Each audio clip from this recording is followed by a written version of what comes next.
I love my job. My job's the best job in Racine County, absolutely. I get to establish relationships with people who live in Racine County, and I get to bring fun events to everybody, every day. People here love showing up. Tourism is a big deal. I don't think that a lot of people understand that even a county like Racine, which is not Chicago and it's not Milwaukee, but we have attractions.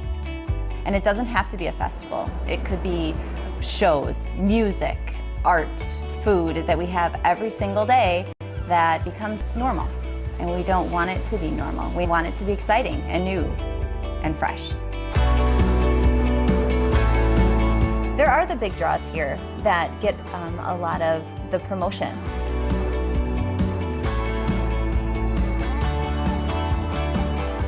But it's the surprise of finding something new and something exciting and cool that you didn't even know existed here. And the next thing you know, you're in it and you're doing it.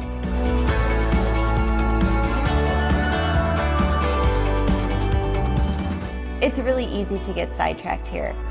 For example, with my family, we wake up and we'll look at the calendar of events and say, let's go try this out. The next thing you know, you're driving past a farm or somewhere out that says, welcome, stop in. And then you're there, and the entire day is done and gone, and you're still at that farm. You're still on a side street that you didn't ever plan to stop at. And we never even make it to where we started.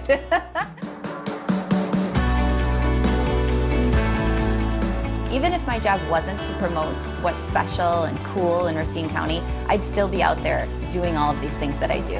And I'd be promoting it because it's the place to be.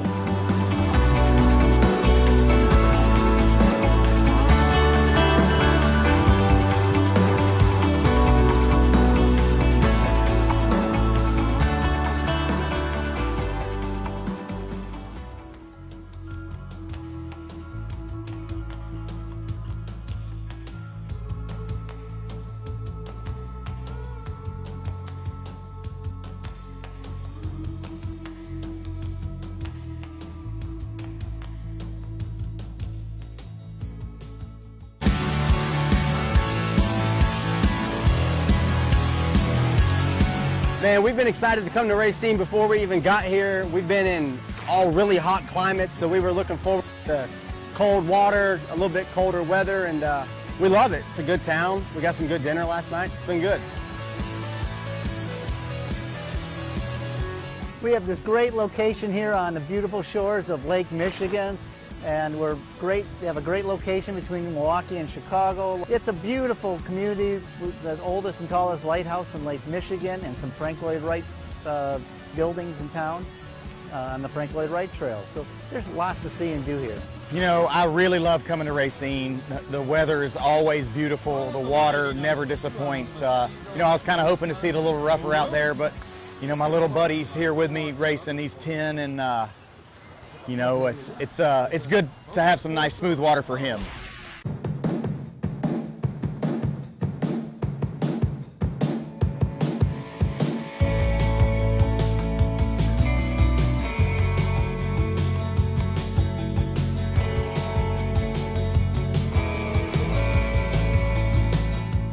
Located in southeastern Wisconsin, come discover the real Racine County. Plan your The sun out there still this morning before it moves west. What a gorgeous view sparkling Beautiful. across the water out there. I mean, seriously, what a great view this morning. Beautiful morning here. All right, in looks Racine. like Tegan Hill getting busy on the inside.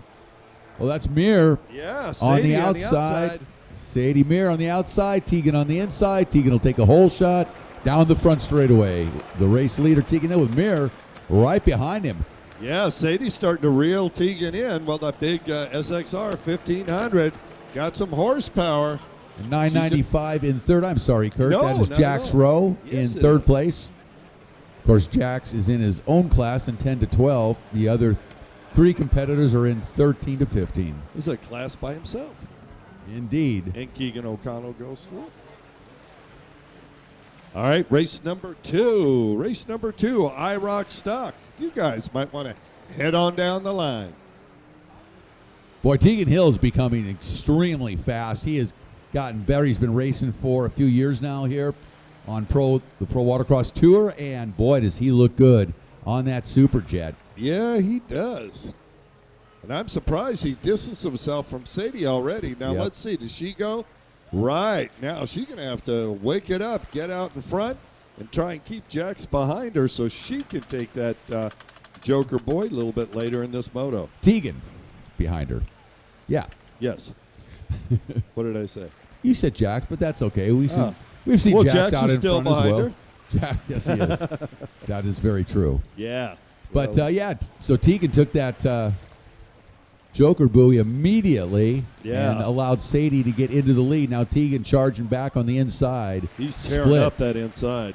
And going to try to retake the lead, which I think he's going to do rather handily. It's going to be close. Let's see. He made a little mistake there, but he makes that left-hand turn onto the front straightaway and back into the lead after taking the Joker buoy. Well done by Tegan Hill. Yeah, he did a great job. Sadie's going to have to get by and distance herself from him if she wants to be able to take that Joker boy.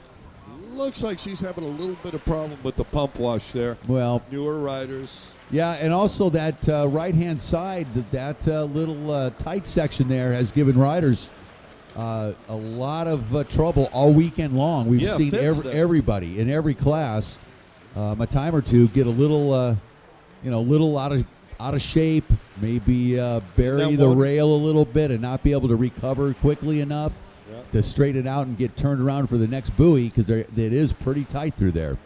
Yeah, and you're coming off that long, fast front straightaway. Yep. Setting up, you make that left, and you're committed at that point. And I think a lot of guys are getting pushed a little far, and they're having to cut too tight to it. They're off balance and not be able to drive. Yeah, when they come around and make the left and then the right, and then the left right there that the rider's in by the beach, then go out and that right-hand turn right here, you got to come back pretty tight to make that left right here where we're watching the rider right in front of us. Yeah. And he had a little bit of a problem right there. Right there, too. And then they get back underway and head into the faster portion of the right-hand side of the track there where they're more sweeping, faster turns. Well, Tegan Hill is just taking command, and he is leaving Sadie Meir and the rest of the group, of course. And if you look down there, we've got IROC Stock coming to the line. Thank you, everyone. Yeah, that inside section, that is challenging, fun to watch. The different techniques, the different styles for each rider as they work through that section. I like throwing that the way Robert Sand threw that in there this weekend, and it's fun, changing things up a little bit. Of course, the runabouts don't do it; way too tight for them.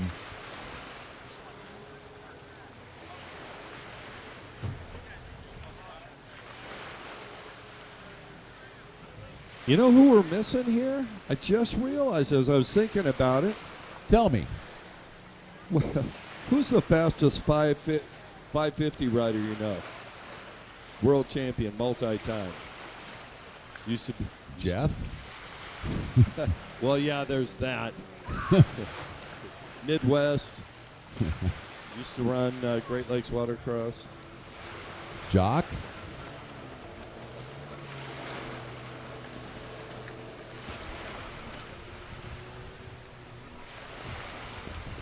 I'm Jock Bryant. Pro Watercross. Oh, Scott Hike. Yeah, definitely missed Scott this weekend. Like you said, fastest 550 rider. I'm like, well, duh. Okay. Yeah, no, not recently. Within vintage racing 550 you're talking about. Okay, Scott's good. Right up there, no doubt. Tegan Hill takes the white flag, 1 lap to go for the young rider, 13 years old, out of Rutherford, North Carolina. Boat number 18, the race leader, Sadie Meir, out of Lake Mills, Wisconsin. I'm not sure exactly where that's at, probably not too far. Riding for Saint of Speed and Pro Watercraft. And if they list Pro Watercraft as a sponsor, I am guessing they're running some Pro Watercraft handling components on those skis typically. So That's what I'd believe. I would think so. And from what we hear, they help a lot. Look at that. You got waves. A tanker must have. I was going to say. It looks like boat wakes to me, but I don't see any boats, so who knows? Yeah, maybe a tanker out there about a mile or two, right? I don't think it's our junior ski class creating that. No, I'm certain it's not. Tsunami. Tsunami. Got it. Maybe the Edmund Fitzgerald's out there somewhere, right? Yeah, it is. I don't know where. No one knows. I think that was that Michigan or Lake Superior? I think Lake Superior is where the Edmund Fitzgerald went down. Yeah. Exactly.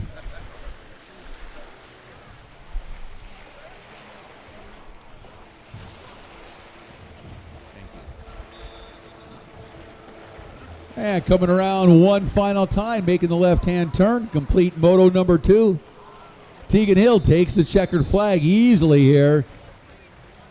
Looking good out on that number 18 Superjet. Tegan Hill taking the win.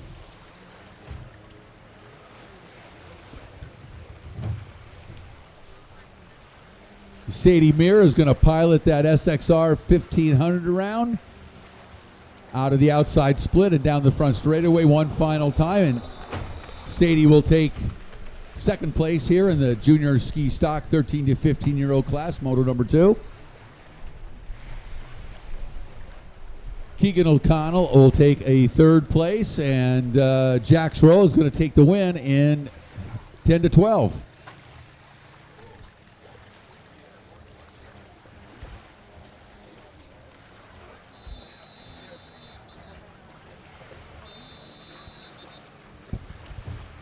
All right, IROC Stock on the starting line. Boat number 22 out of the Philippines via Chicago, via Beverly Hills, Arnold Martinez. Riding for Cabrera Motorsports, Broward Motorsports, LIQUI MOLY, Palm Beach Watercraft, Exotic Signs, and WSR. Number 22 out of West Harrison, Ohio. Riding for Judge Motorsports, Champion Power Sports, and LIQUI MOLY, John Block.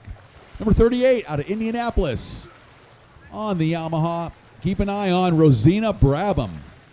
Number 55 out of Syracuse, Indiana, part of the famous Syracuse Mafia. Riding for JBR Racing, Ignite Fuels and Technical Services, Jay Finlinson. 121 out of Menomonee Falls, Wisconsin. Pretty close. HydroTurf, Elusive Gloves, ODI Grips, GoPro Jet Ski Extreme, and Clockwork Racing, Eric Nels. And 319 out of Schenectady, New York, riding for LIQUI MOLY Bomber, HydroTurf Watercraft Network, PWC Doctor, Fresh and Salty, and Flow Vision Goggles, Shelby Warman. IROC Stock, moto number 2. Yesterday it was Jay Finlinson on the very familiar 55 Yamaha Old Bessie, EX. right? Old Bessie out there tearing it up again. So we'll see where everybody sits this morning, getting ready to go here. Race number 2 of the day here. Day 2 here in beautiful Racine, Wisconsin on the shores of Lake Michigan. Absolutely gorgeous out here this morning. Sounds like we're ready. Fire them up. Rosina Brabham finished second yesterday. Look for her to be strong off the start. Here's Rosina here. She's on the inside of the outside split. Inside of the outside. I like that. But that is exactly correct.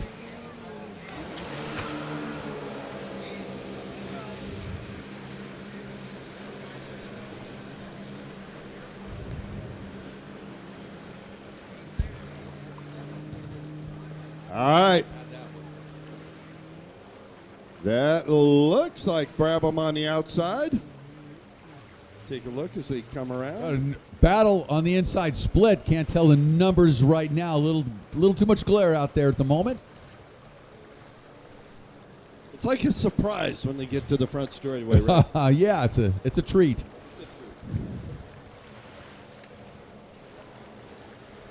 Inside, outside. Looks like the outside got the drive. That's 38 coming from the outside split, taking the lead. Rosina Brabham. Boy, she is on the gas here right away this morning. Is that Shelby Warman maybe in second? We double check Perhaps, that. yeah, I think so.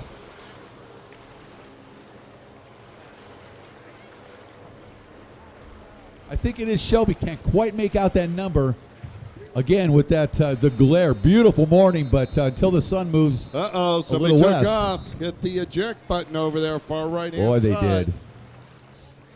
did. They went a good distance. Yes, going for a little swim this morning in Lake Michigan. Not the way you want to start Moto number 2, that's for sure. But Rosina Brabham rocketed down that back straightaway on that Yamaha. Man. Opened up a little bit of a lead now. Spectacular woman in her 60s. Absolutely brilliantly fast out. Yeah, looking so good every time we see her race. We're always like, man, she is really good. How impressive is Rosina Brabham? Unbelievable.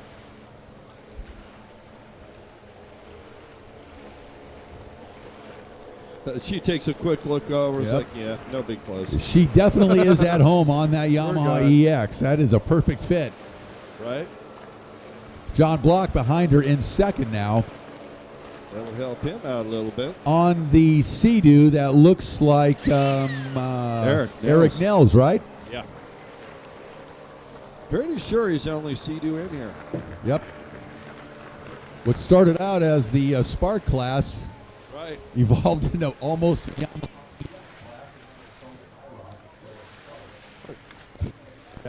well, so typical in watercraft racing. Another rider down into the front straightaway. Is that Rosina Brabham? Looks like it. First Marshall right over there. No, that looks like they're coming in. Rendering assistance.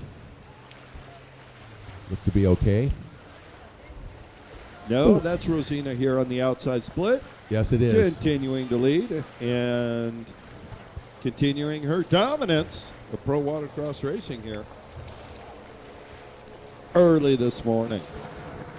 All right, race number 3. Amateur ski stock. You guys should be headed to the line. So Brabham out in front, John Block in second. And I believe Nels, nope, check that. 22 now Warman. In second. Arnold Martinez. That's the other 22. Yeah, Arnold. You would think we've got, what do we got? 6 boats in this class. How could we have 2 with the same number? You would think that it would be pretty easy not to have the same number. They didn't call each other before the race. Inevitably. Hey, what number are you wearing this weekend? And then they put either an X or a Y, like we can see that from here. Right, yeah. You know. Well, luckily we have a crack scoring staff. We do. And they're much closer than we are. Yeah, way closer. And they've got Kevin Scott there. Yep. Who, we're fortunate that we kind of know them Yeah. without looking at the numbers a lot of times. So, and the combination helps. And by the time the weekend's over, we've probably figured it out. yeah, right. Just in time for the weekend to be Just over. in time for. So Rosina Brabham taking the inside, which always a good idea to test both sides of the split if you're out front. See what happens a little later. Well, riders getting a lot of laps here this morning. Yeah. We're only halfway through this IROC Stock Moto number 2 race. So Robert Sand, our race director, making sure everybody feels like they got their money's worth by the end of the week. And I know the guys coming off the track after that 21-minute GP ski third moto yesterday, they got a true pro race right there. That's the way it should be. Welcome to the King's Cup. Yeah, well, that's the way it should be in pro racing. That's the way. I 20-minute motos should be pretty much the minimum at that level. No question about it. Yeah. If you can't ride 20 minutes, you should be in the pro class. Well, for sure. it should be a challenge, and it is, and I love to see that. Everybody was kind of out of breath by the end of that one, including our CBS camera operator, who started cramping up. Yeah. He was like, how long is this going to go? Dude, you go left to right. How Just difficult enjoy. is it? Just enjoy it. Stop. This is the awesome race. Just enjoy it. Right, like Rosina Brabham is right now. She definitely is. Not a better feeling in the world than being out in front and flying. Yep. As Rosina Brabham is showing here this morning on that number 88 Yamaha EX. She's hitting again. Yep. And second position. Still can't see those. Looks like Arnold. Blocking Is that through. Arnold that got by John Block? Quite possibly, yep. That's what it looks like. Wow. Good call.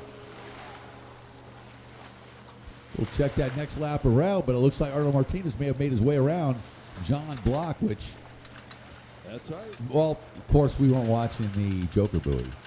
That's John true. may have taken That's the Joker true. buoy. As you say that, I see somebody's just coming off of it now. I'm guessing John And took that the might Joker be buoy. that might be Arnold right now coming off there.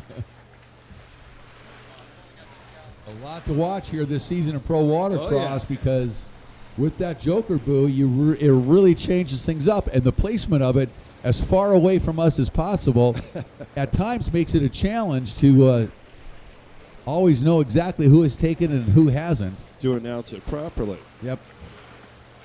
But we can tell when there's without a crash, a major change in position now. Yeah. You're like going, oh, okay, they took the Joker buoy. That's why. And then once everybody takes the Joker buoy, they get back to where they were before the Joker buoy. Then they're racing again. Funny how that works. So that's Shelby in second position, isn't it? There's John Block. In third. Eric And the battle for Nels fourth. and Finlinson. Nels and Finlinson going at Yeah, it. Finlinson took the win yesterday, so Jay is running down a little bit back in the pack here Yeah. this But morning. Look at that move on the far outside. Jay trying to get around Eric Nels. Eric Nels Wow. having none of it. Yeah. Keeping that Sea-Doo Spark in front of the EX Yamaha of Jay. Yep. Move over, Rover. Yeah. That is a fast Spark. Yeah, it is. Look at him. He just gapped old Betsy out there, number 55, coming out of that turn. Wow. This is stock. That's well, some are. Is this stock or GP? Well, the class is IROC Stock, not IROC Almost Stock.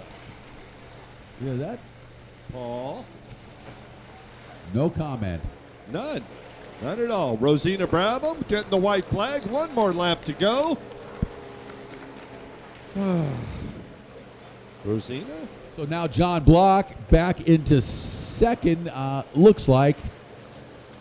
At least, yes. Take second. Is that Shelby? Yeah, that's Shelby in Yeah. third. And then Nels and Finlinson, fourth and fifth. And let's see, it's a white flag. And then Anybody Arlo gonna go out and Martinez take in the, sixth. I'm sorry, Kurt. Oh, no, I was just saying, final moto. Final lap this moto. Let's see who hasn't taken the Joker buoy yet. I think everybody has because they ended up right back in the position they were in the second and third lap. Pretty close. Yep. Pretty close. Rosina, Whoa. John Block. Yeah, that spark of Eric Nels is very, very quick.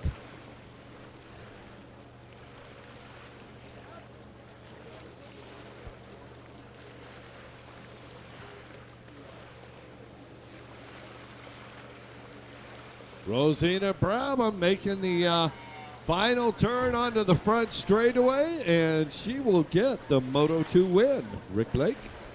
Yeah, great ride here. Moto number 2 for Rosina. Now she's got a, what did she get in the she got a second in Moto number 1, so she's got a second and a first. So she's going to go into Moto number 3 with the lead in points. Boy, we got a battle for third raging here now. Finlinson on the outside. John Block will take second. Yeah, and there you go. Nels is going to slide in Yeah, third in front of Finlinson in fourth. So Jay went from a first in Moto number 1 yesterday to a fourth here in Moto number 2. They're going to have to go back to the pits and kind of figure that out a little bit. Going to the third and final moto.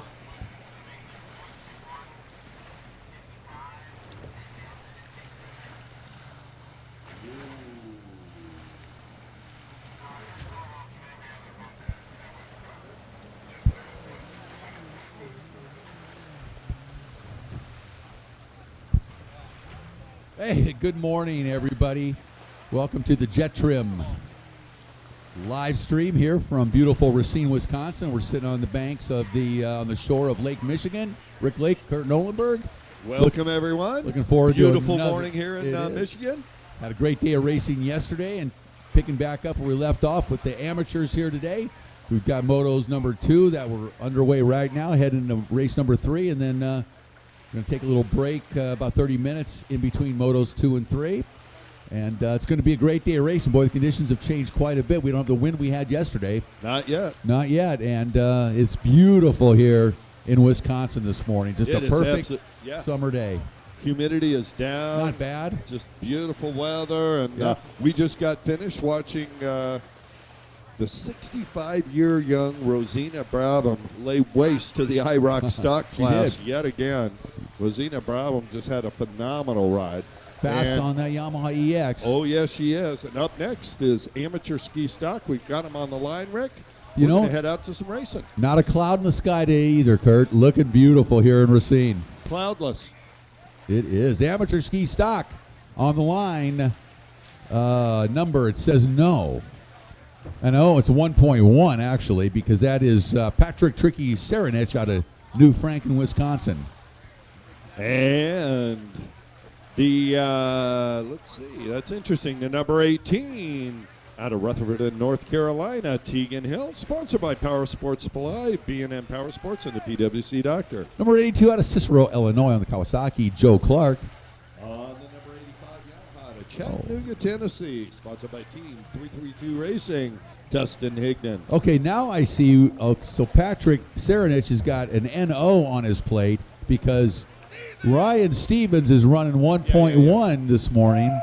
Yeah, and Patrick gave up his ride. Well, it wasn't that Ryan nice. Stevens. So yes, it was. We were talking this morning. Out of Mansfield, Ohio, Ryan Stevens on the number 1.1 Kawasaki. He's known as short stroke. Apparently. On the 995 out of Ooltewah, Tennessee, Kevin Rose, sponsored by Chattanooga Jet Ski Club. And in vintage ski today, we've got number 10 out of Island Lake, Illinois, riding for Pro Watercraft, Oakley Ballsy brand, Pickle Pirates. Don't want to know. Odd. Tim Baum. On the number 28 Kawasaki out of Round Lake, Illinois, sponsored by Lung Lake Jet Ski, Anthony Salucci. I like Lung Lake Jet Ski. Right? That's kind of cool. Number 77 out of Lake Villa, Illinois, on the Kawasaki, Tim English. That is the vintage ski class. There's a lot of, look at this vintage ski class. It's all lake something or another. Wow. Well, all right, here we go. Makes sense, doesn't it? It does. It's a sensible thing. He's getting that hole shot. Tegan Hill on the inside. Oh, he got a great jump, didn't he? God. Bye. Smell you later.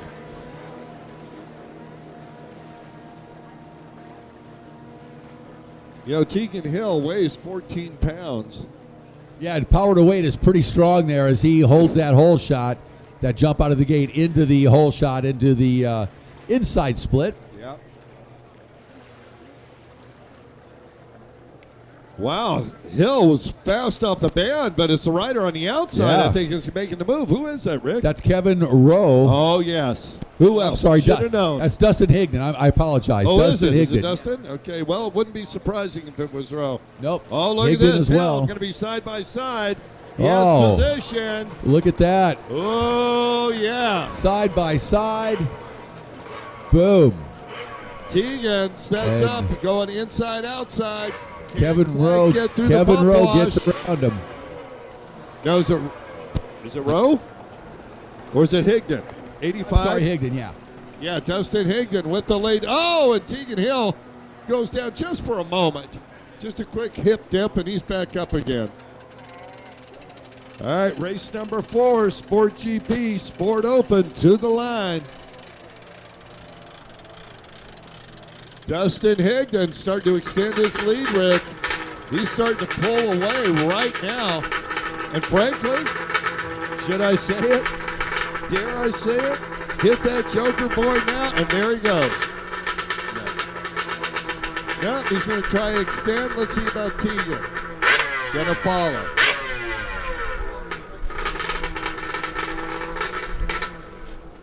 So in the prior moto, I heard over the radio that somebody did not take the Joker Boy, something we've discussed before, Rick. We'll have to see in the scoring who that was. But, yeah, get it done early as soon as you've got enough of a lead to stay potentially in your same spot.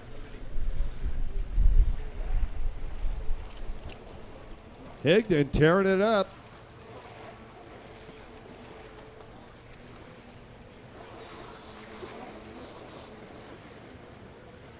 Is that Hill on the outside, Rick?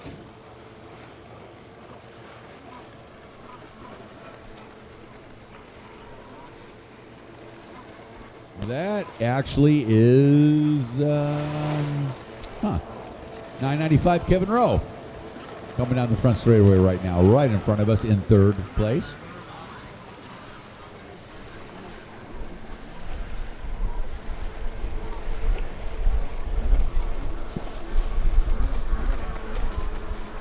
Got Tegan Hill out in front, number 18, our race leader.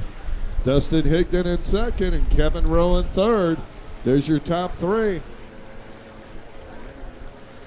And then Ryan Stevens in fourth place, it looks like. Short stroke. Riding Patrick's machine. Patrick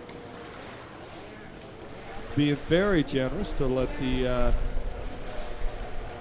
Mr. Stevens take over his boat because he's in the points chase. Number 10, Tim Baum out in front on the 550 in the vintage class.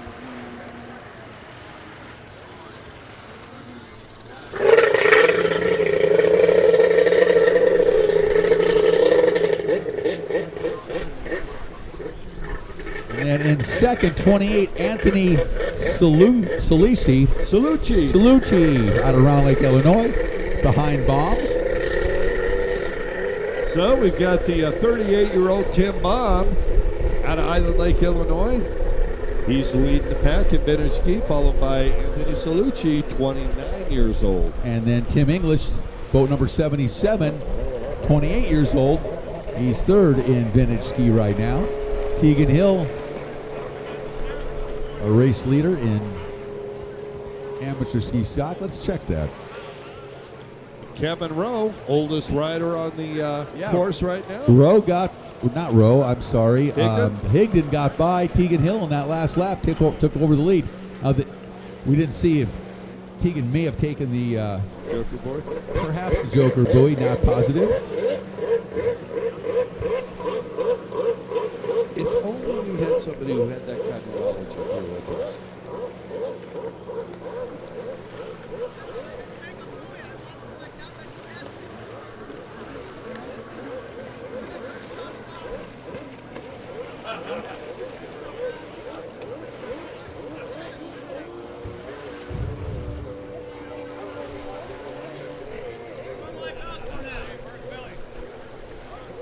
All righty.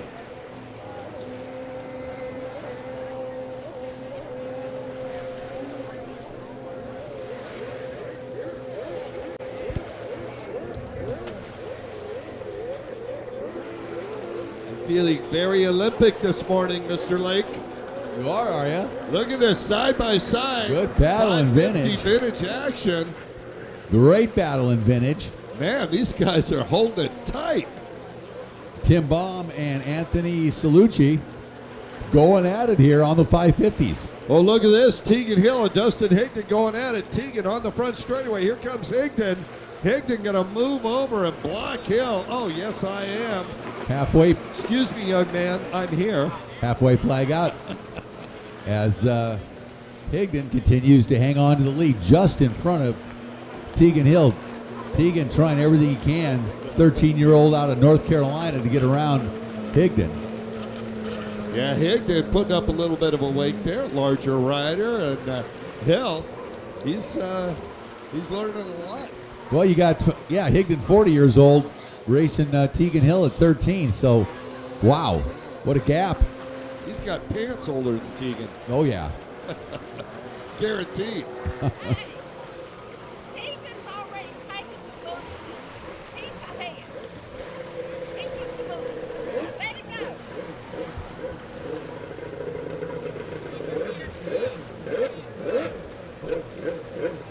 That's confirmation, right?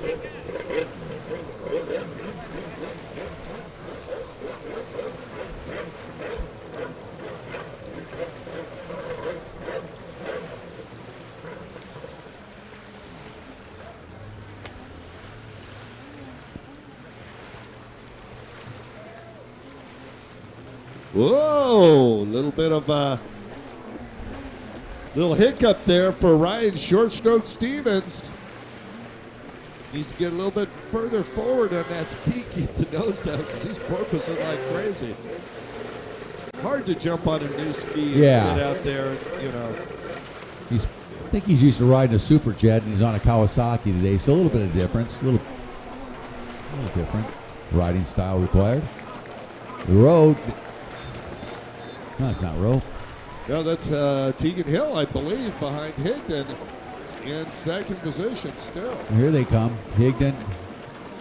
Or is that Tegan getting in front of Higdon? Yes, once again. Well, that could be an exchange of joker buoys right there. Buoys, yes. Speaking of which, I'm guessing somebody Higdon out took there it right now.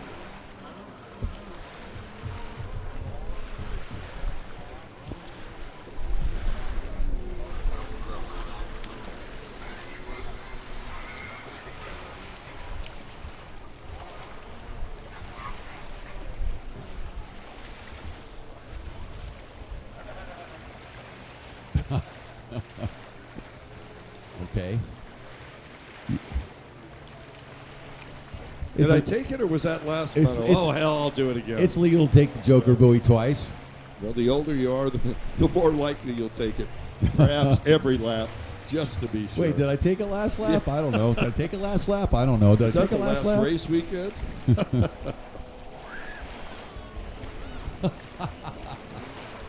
Oh, that's kind of funny. Little bit. That's mainly in the vet class. Wow, we got some spectacular racing going out there in vintage ski. These guys are just battling. They are buoy going to at buoy, it. man. Tim Baum and Anthony Salucci having a great race on the 550s. Man, they're having a good time out there. You can tell.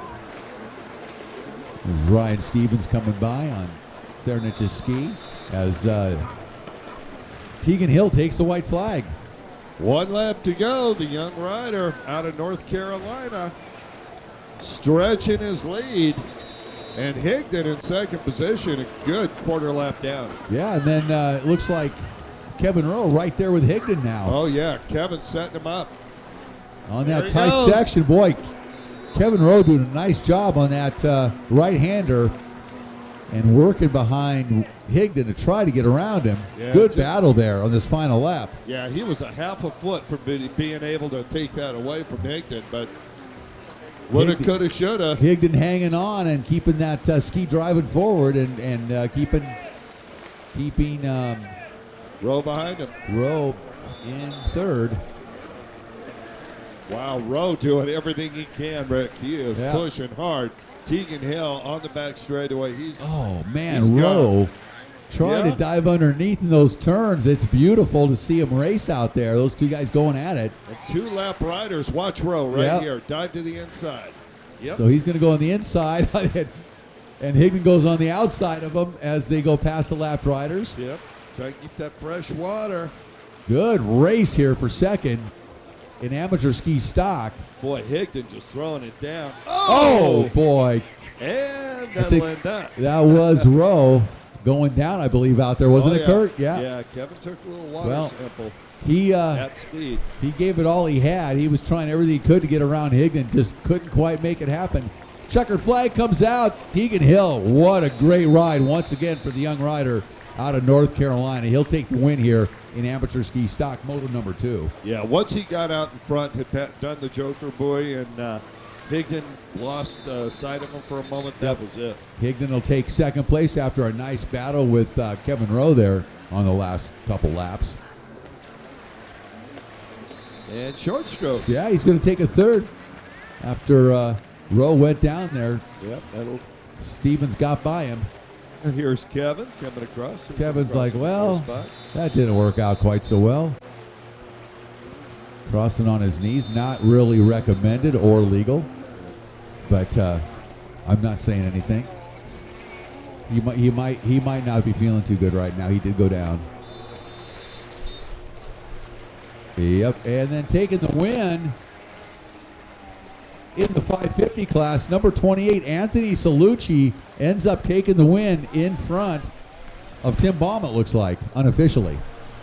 Well, they had a good battle out there in those 550s, didn't they, Kurt? Yeah, they did. It was a lot of fun watching those guys, and we still have another moto of that. Coming up now, race number 4, Sport GP Sport Open. A lot of fun watching these guys yesterday. Yep. I missed our old buddy Scott Hike out here on the vintage, though. Yeah. What happened to Scott? I know, miss him this week. I was looking forward to seeing him this weekend. Ditto. Just saying hi. It's like, a Kringle, Scott Hike, Gary. It makes Racine for us. All right, it's going to be a good race here coming up. Race number 4, Sport GP and Sport Open. In Sport GP number 111, Billy Dearman on the Billy Blaster riding for Judge Motorsports, Jet Pilot, and JetTrim out of Pensacola. In Sport Open on the number 13 Yamaha to Davie, Florida, sponsored by Broward Motorsports, Carrera Motorsports, Judge Racing, Jet Pilot, JetTrim, Shoei, and Works Racing, Sammy Niemi. Number 43 out of Sarasota, Florida, on the Judge Motorsports, Broward Motorsports Sport Boat, number 43, Michael Osborne. Number 116 out of Rackford, Georgia, sponsored by Farming Racing, Jet Pilot, JetTrim, Devin Farming. And Devin getting the whole shot on the inside. Oh, Sammy Niemi right there. Devin and Sammy going at it. Sweep on him. Sammy's going to go around the outside of Devin and he got into the lead on that split. Who's that on the outside, Rick? Go to the inside. That's Billy Dearman on the outside. Oh, yes, it is. On the gas, on the Billy Blaster. And he looked good yesterday. Woke up the birds out there.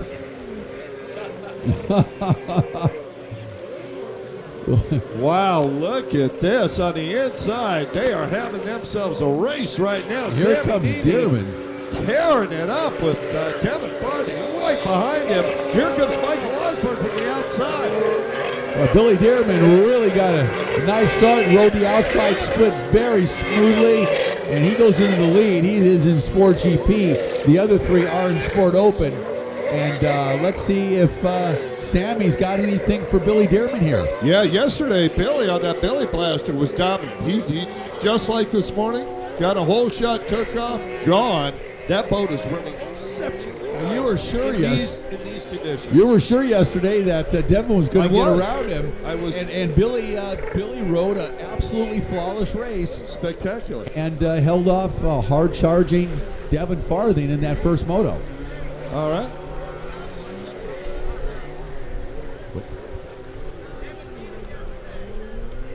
Yeah, check the. Well, never mind. Devin won. Oh, and there's that, too. I should look at the results before I start talking once in a while. It's early. It's early, Dustin. Lordy. Your dad and Bob kept me up last night. Yeah. That's right. It's always Robert's fault. They're bad influences on you, Rick. Yes. All right, down the front straightaway, the Billy Blaster, Billy Dearman. Looks like he's actually starting to extend. And look at this, side by side. Farthing's got the speed. What a battle. And Sammy takes him wide. Wow, what a great race. Sport Open. This is as good as it gets for the lead. Devin Farthing and Sammy Niemi absolutely going at it here. That inside section is giving them trouble on those blasters. That is a very, very tight right-hand turn. I think what's going on, actually, Rick, is just, their momentum is taking them beyond a U-turn. They've got to turn back among themselves and then come back around. So tight. And it's setting it up. The boat's not being able to dig in. No. As they start that corner. They just don't have enough time to make that turn and get some speed. The way those guys ride, they keep them pinned and just throw them sideways, and it's such a tight corner, they get unhooked a little bit on that right-hander. Love this. Billy Blaster. There he is. He didn't show up. Hey! Ask and you shall receive. Miss you out there, buddy. Brother. The aforementioned Scott Hike up here in the tower. Look at that. Mr. Wisconsin right there. Wisconsin. Always there with Scott. I love it. Scott Hike up here. The great, the great Scott Hike. Yeah. And look at One that. of the great Devin 550 Barney, vintage riders in the country right now. Good to see you. Sammy Nimi took the Joker boy. Devin moved up into second. Now it's a matter of Nimi trying to catch up to Devin so he doesn't have enough distance to make that Joker boy a little later in the race. Let's see what happens, Rick.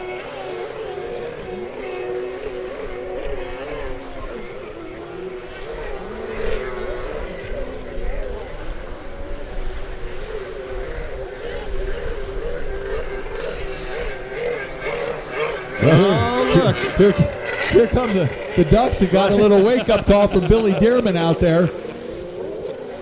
They came by. They think he's their mother. I think they just came by and dropped a little thank yous on the starting line as I saw them fly by. Yeah.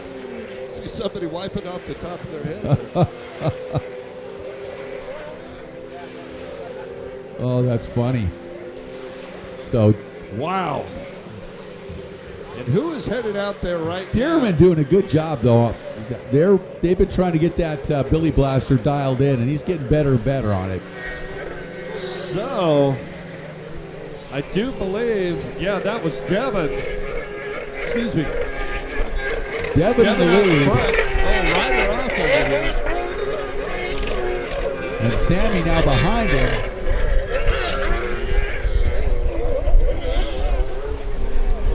These two going at it. Billy Dearman took the Joker boy that time. Yep. Halfway. Oh, no. Oh, who was that? That's Devin, I Devin believe. got off the number 116 Blaster, it looks like. He's back up and running, though, right there. Man, he didn't lose much. So Devin's in a tough position now because he still needs to take the Joker boy.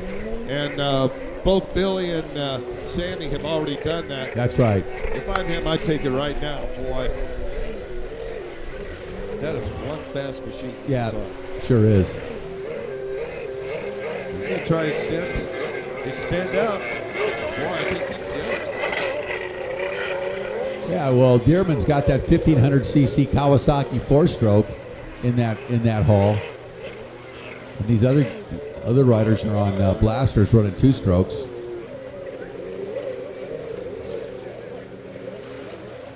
We need to get our spectators out of the water, please, in front of the race site here. We need you guys to come back up on the beach, please.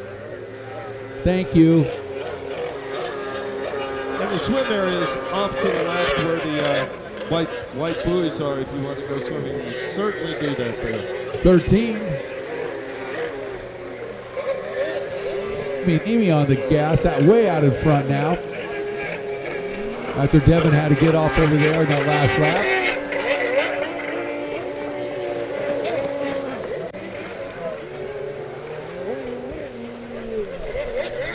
Boy, just goes to show. I mean, you know how brilliantly fast Billy was leading this. Yes. Once he didn't have that clear water in front of him. Yes. And roughing up the water behind, man, those guys are gone. Yep. Sammy and Devin are tearing this place up.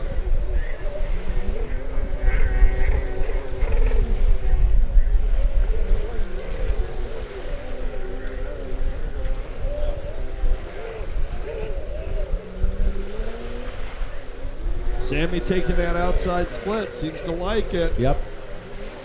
You get a nice head of steam coming down the front straightaway off that outside split. Oh, yeah. So you end up with a few more miles an hour quicker. Not that that always works best, but it seems to. I think on the bigger, faster boats, it makes more of a difference. So Sammy looked over. He didn't see anybody. He looked over again. It's like, oh, I got it. Yeah. Well, it's a matter of staying on top of your boat right now because the distance between them is significant. Absolutely.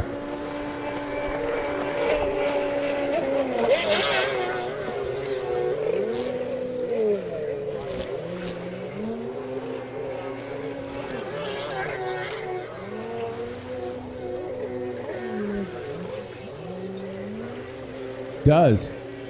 That thing's got a lot of horsepower. That big 4-stroke cow, I mean, that thing could have 200 horsepower. I don't know exactly what he's got, but it's conceivable. Those 4-stroke cowies, the naturally aspirated, I'm sure they're running up in that ballpark. They're 160 stock. I was just going to say, they're about 160 horsepower stock. They are. That's a lot of horsepower for a lightweight machine. Yeah, it is. And a small, relatively short hull. Yeah. White flag will come out. 1 lap to go for Sammy Niemi, our race leader, the Broward Motorsports rider, 16 years old, out of Davie, Florida. Michael Osborne charging by. And then Devin, possibly could be Devin Farley coming by, trying to charge back up after a mishap a couple laps ago. And then Dearman comes by on the Billy Blaster.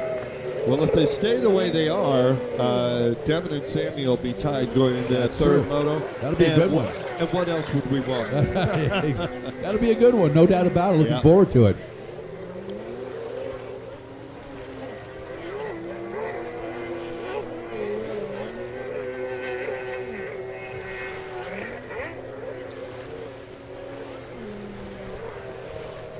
Well, Sammy Niemi, the end of that back straightaway, just got to take through the slalom course, the split course on the far left-hand side.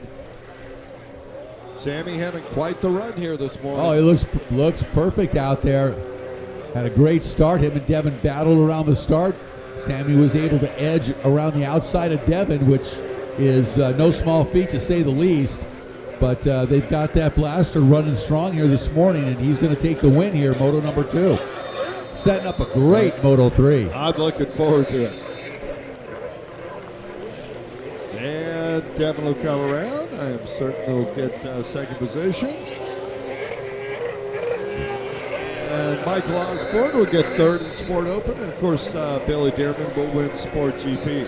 I'm looking forward to Moto number 3 here in this Sport Open class. This is going to be a good one. I want to see what Billy does.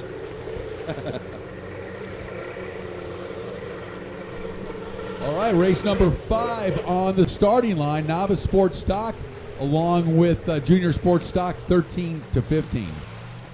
On the number 11 seed, out of Nobleville, Indiana, James Kinder. Number 21, out of Oxford, Pennsylvania, riding for Gold's Pump, D&D Golder, Well Service, Wetworks, and Ed Ramey Architect. It is David Golder. On the number 42 Yamaha out of Shelton, Connecticut, sponsored by LIQUI MOLY, the Watercraft Network, HydroTurf, Jet Pilot, Troy Daddy Racing, and O'Flaherty's Troy Mandula. Number 48 out of Albany, New York, riding for LIQUI MOLY, Bomber, Watercraft Network, and Pro Watercraft Racing on Sea-Doo. That is Reese Newborn. On the number 93 Sea-Doo out of Weberville, Michigan, sponsored by Twangled, Extreme Sports Brands, Spy, Torrent Pumps, ODI, and the Freestyle Factory, Jessica Wiebesek. And in Junior Sports Stock, 13 to 15, number 699 out of Bonita Springs, Florida, on the Haran Homes LLC Color Concepts, Kawasaki. He's not on a Kawasaki. Keegan O'Connell. An X2? I don't think so. All right, here we go. Remember the first race, James Kinder had a great drive. Won that going away. Whoa! That was a little bit wild off the start there. Can't call it from here, Rick.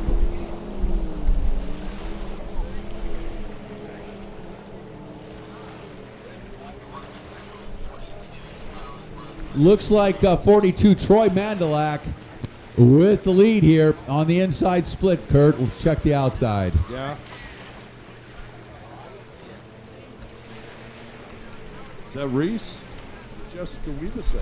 699, the leader. Keegan O'Connell, our junior rider, out in front on that blaster. He's aboard. Woo! And look at this, Keegan O'Connell. Keegan's going to take the whole everyone. shot in the lead here. Keegan O'Connell, the junior sport rider, takes the lead going away. And is that Jessica Weebestek? It certainly is. On the Sea-Doo. Looks Wow. like her. Got that blue helmet. Well, that was that changing of the guard here on the at least the beginning of this moto. Well, not so much, because Jessica finished second She in did. the sports She stock. did. Not that far back, and Keegan O'Connell finished first. Well, now I don't know whether he finished first overall. I think first in his class. He yesterday. did. He didn't win overall. I know that. Well, he's out there right now. Man, he's looking good. What a great start by the young 13-year-old out of Bonita Springs, Florida. Yeah, Jessica got some company coming up behind her. Let's see what she does.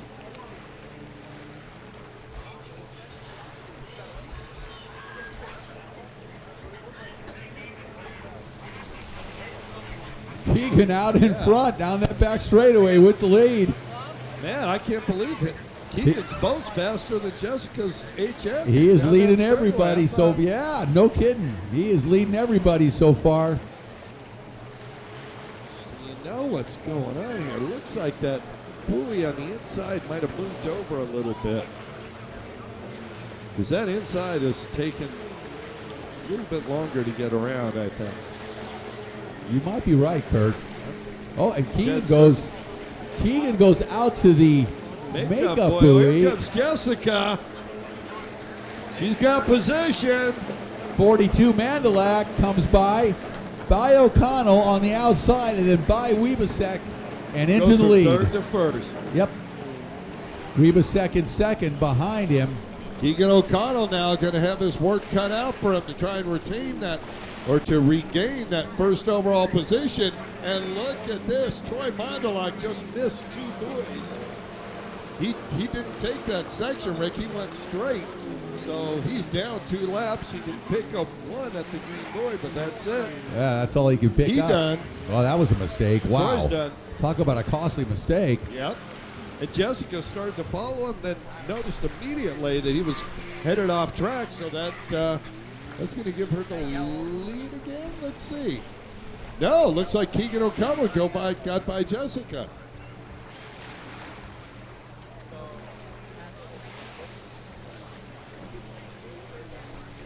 My bad. No, she is on that straight. And who went out and took that? That was Mandelac out there taking the Joker buoy. Well, he can do that as much as he wants. It's not going to make a difference to him. He's down 2 Oh, and laps. they almost collide. What Oh, Jessica just took that away from a him. great job by Jessica Weebesek.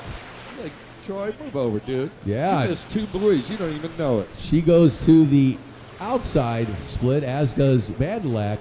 But Jessica Weebesek, great racing right there, holding it on, taking over the lead. Of course, she doesn't know anything about missed buoys or anything with anybody else, so Yeah, she's just racing. And let's see what Troy does. Does he go to the green buoy? He does. You recognized he made a mistake, but Well, he made up Can't do it one. twice. Made up one.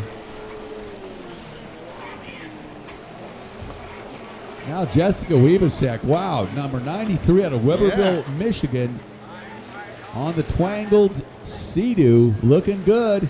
only the second time she's ridden that boat in over a year. Wow. The first time was our last race. Of course, Jessica, yesterday we used her onboard GoPro footage for the lap of the day for the upcoming That's CBS true. Sports That's true. Network television broadcast for this event. So Jessica will be featured on the lap of the day.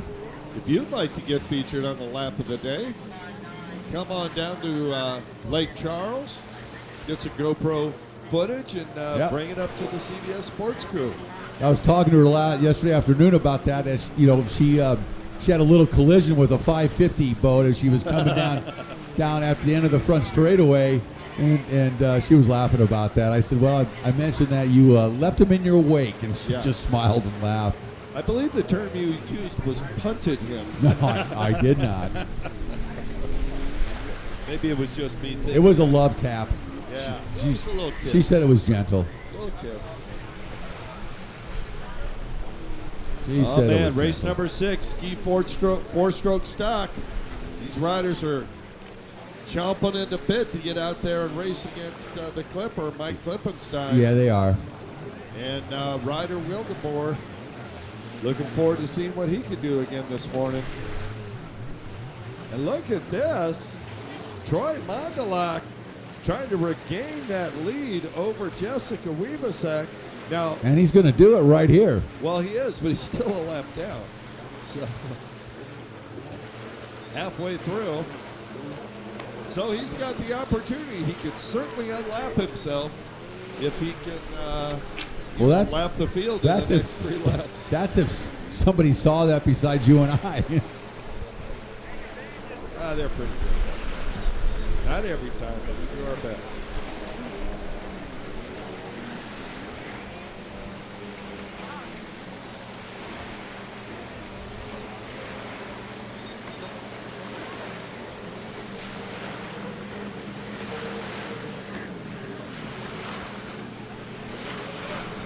Yeah, Scott, it's nice you said it expires in 2019. What are you doing?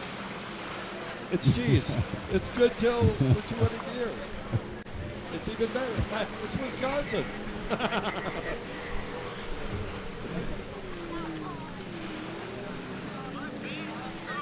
We do.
Mandalak and Weebasek coming down the front straightaway one more time. Of course, we believe Mandalak is down a lap unofficially. That would put Weebasek into the lead, quite obviously. All comments up here completely unofficial. Yeah, Matt can bring that. You can bring that. You can bring that pole way over, Matt.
White flag out. 1 lap to go for Mandelac.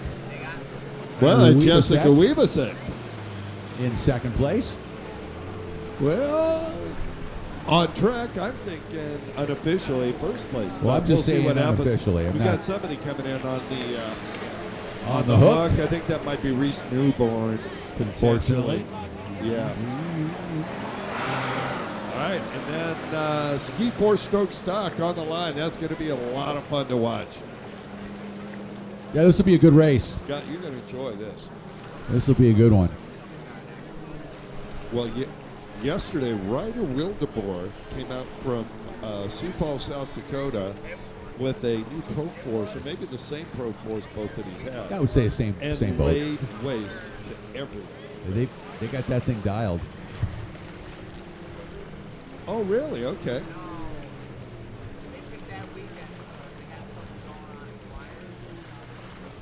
Gotta love that. He's on his way. They've got that ski sorted out, to say the least. A lot better than the last time we saw him race it, that's for sure. Well, you know, the outcome was much better. His mentor, Mike Lippenstein. Right, yeah. Even close. Well, you know, let's call it.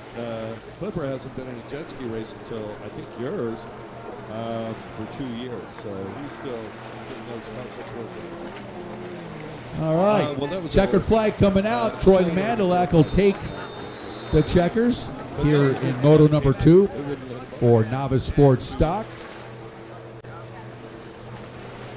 Jessica Wiebesek will come in second, but we have a sneaking suspicion that she actually may have taken the win in this one. We'll see what the scoring says officially after they sort that out.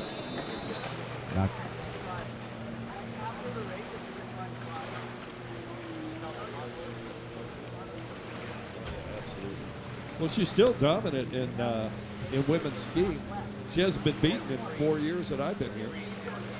Nikki Turner comes in just to make it. No, I haven't seen Nikki here. So did I. All right, that'll do it for sport, and we're going to move on to race number 6, Ski 4-stroke stock, down on the starting line out of Syracuse, Indiana. Part of the Syracuse Mafia, riding for Ignite Fuel, Jet Pilot, Bullet Racing, Z-Force, Speed Racing, and Whole Lubricants. It is Zeke Kime. On that double 4, also out of Syracuse, Indiana. He is 17 years old, sponsored by Speed Racing, WCOT, BP Concepts, Jet Pilot, Z-Force Racing, Ultimate Watercraft, Impros, Technical Services, IG Ignite Racing Fuels, and HPL Oils. It's Camden Powell. Number 51 out of Miramar, Florida, riding for Cabrera Motorsports, BMS Judge Motorsports, Exotic Signs, Tweak Studio, TMR, WSR, WCOT, and JC Racing, David Cabrera. On the double nickel, the third of 4 of the Syracuse, Indiana Mafia riders. He's Kawasaki mounted, 16 years old, sponsored by JBR Racing, Ignite Fuels, and Technical Services, Jay Finlinson. Number 212 out of Fort McMurray, Canada, riding for Action Kawasaki Yamaha, Jet H2O, Maxima Racing, and Merc TV multi-time world champion Mike Klippenstein. On the 589 Kawasaki out of Syracuse, Indiana, rounding out the Syracuse Mafia, sponsored by, oh, guess what? Ignite Racing Fuel, JBR Racing, Trailers, and HPL Oil. It's Robbie Finlinson. Boat number 800 out of Whitmore Lake, Michigan, Nathan Shrewd. And on the 888 out of Sioux Falls, South Dakota, sponsored by JetTrim, and Barrel House.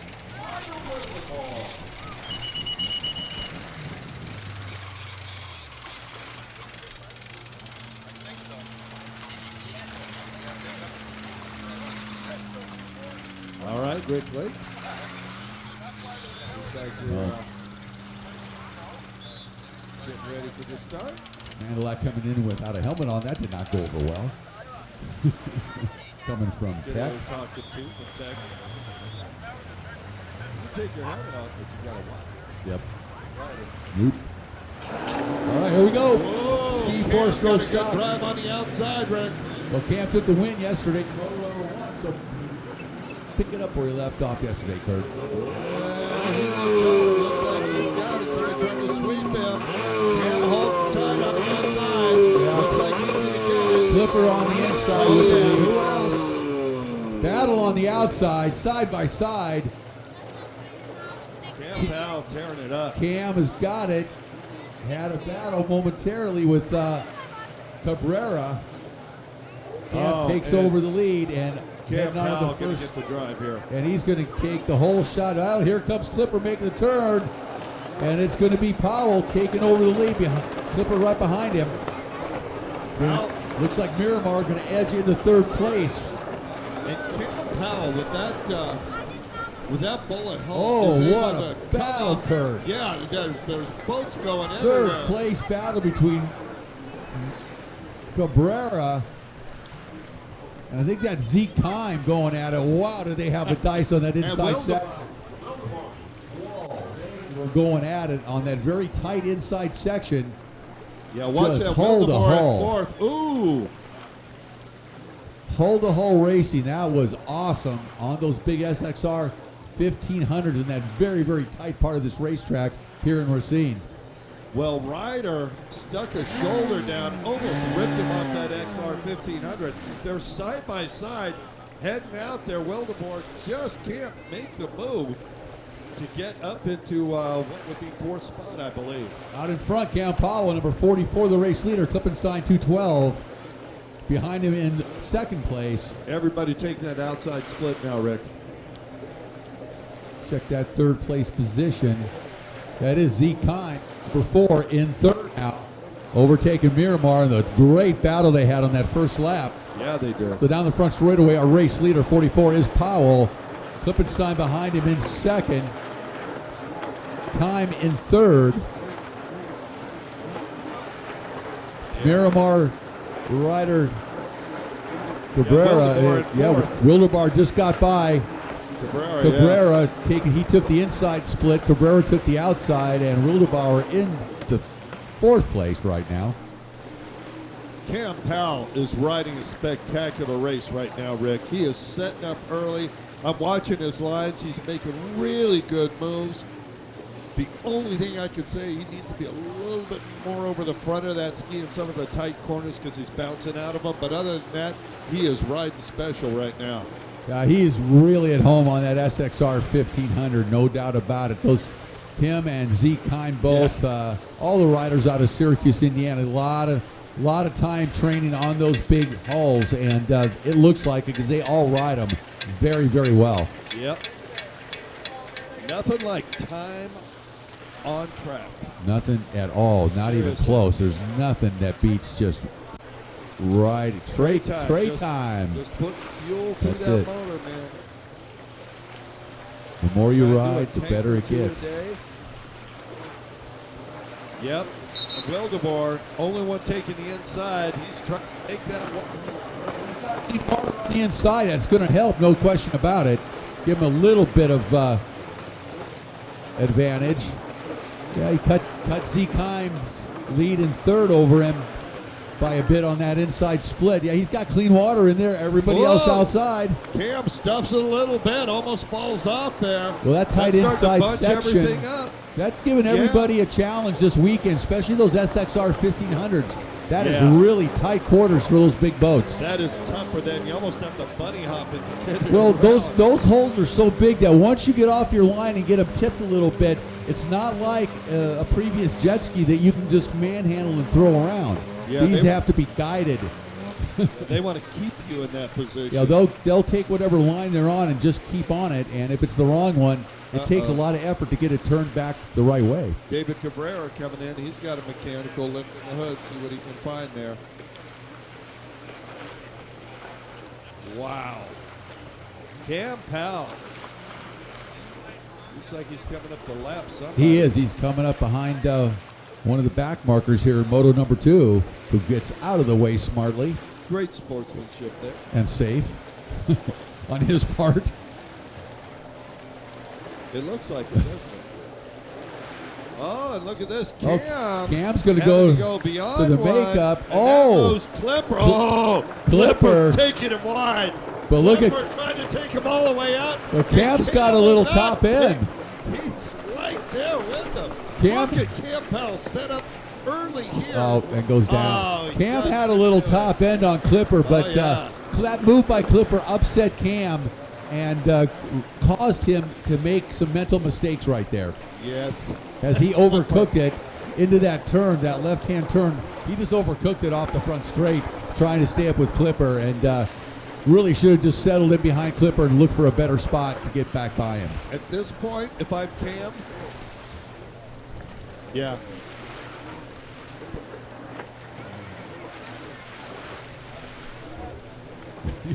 I'm serious. You always say that every reason, rider, every race. And there he goes. The reason being, he's going to have fresh water all the way through, and when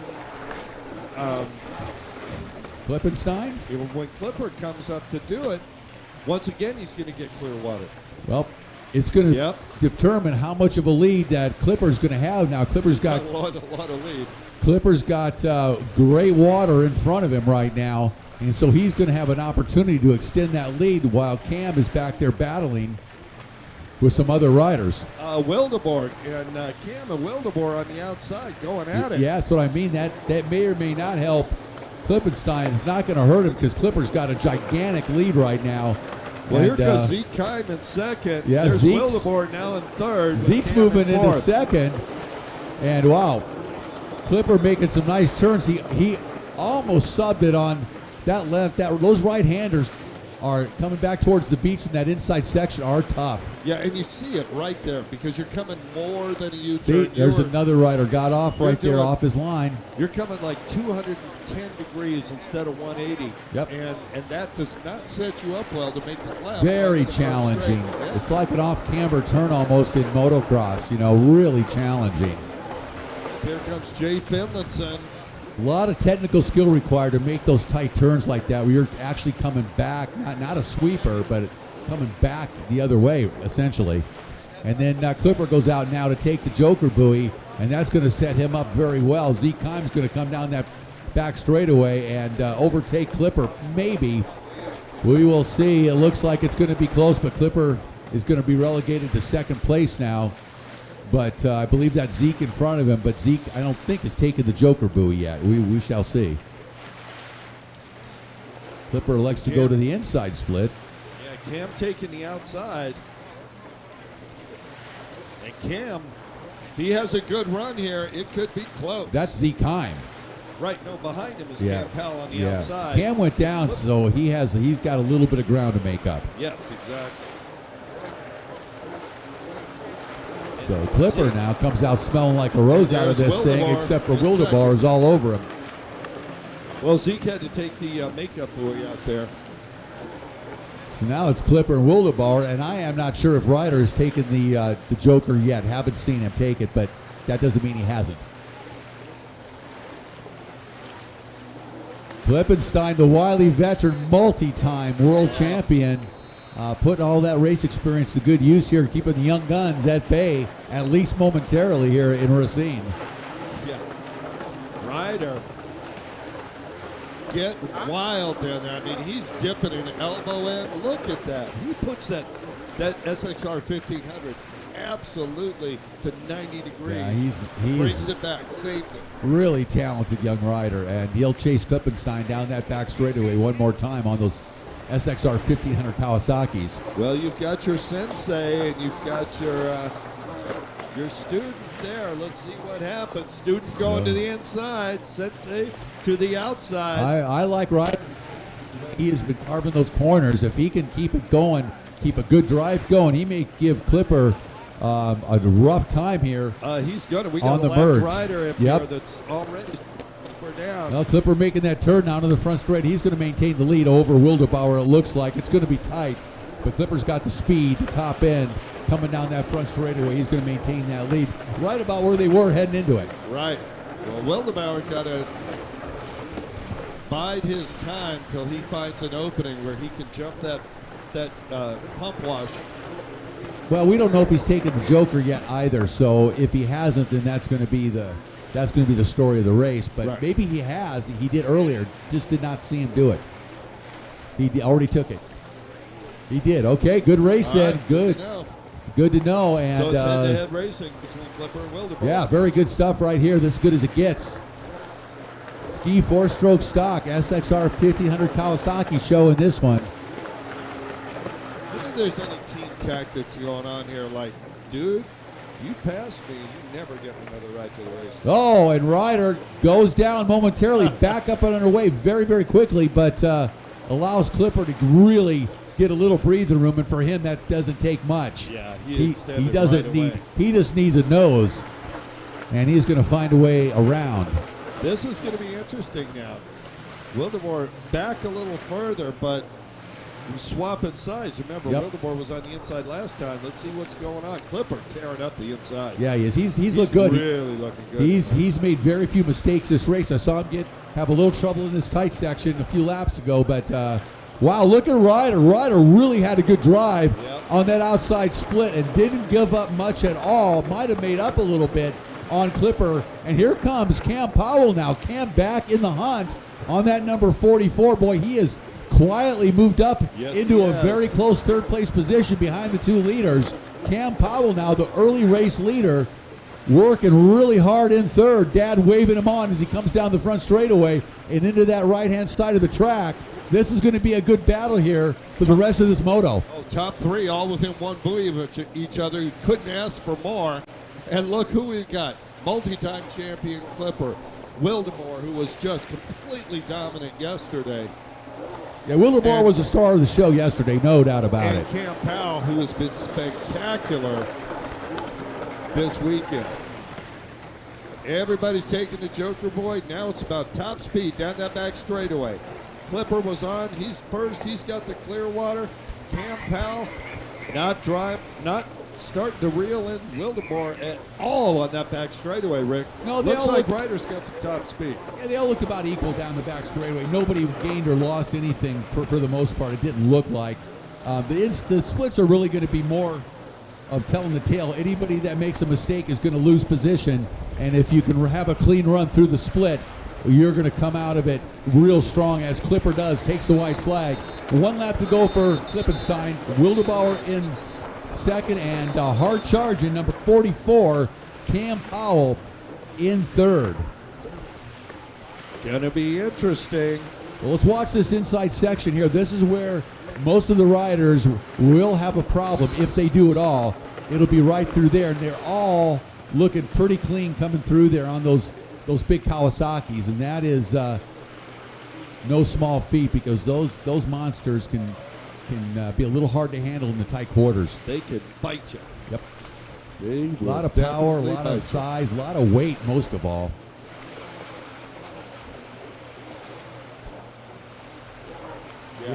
Yeah, that's really challenging out there. Pushing guys all over the place. And down the back straightaway, one final time. It's Clipper, Wildeboer, and Powell going at it. Who's going to make a mistake, if anyone? So far, they all look really, really good here in Moto number 2. Nobody has made any real brutal mistakes. Well, here we go. Wildeboer on the outside, Clipper on the inside. Clipper just needs a nice, clean run without any bobbles, and he should be okay. But and he's stuck. And goes down, and there goes Wildeboer. And Clipper goes down with 3 turns to go before the finish line, and that is going to do it. Ryder Wildeboer, with a clean run on the outside, is going to come in and take a hard-fought win. He looks back in Moto number 2. Wow. Gotcha, Daddy. Clipper regains his composure and comes in second, and then Powell's going to have to settle for third here. Moto number 3 is going to be a good one. Well, it sets up some interesting stuff here. So Ryder will have 4 points. Cam will have 4 points. And Clipper will have 4 points. Yeah, it's going to be a great third moto, and we are going to take a 30-minute break right now, and then we will be back with Moto number 3s right after 11 o'clock. We'll cheese you later. Got it.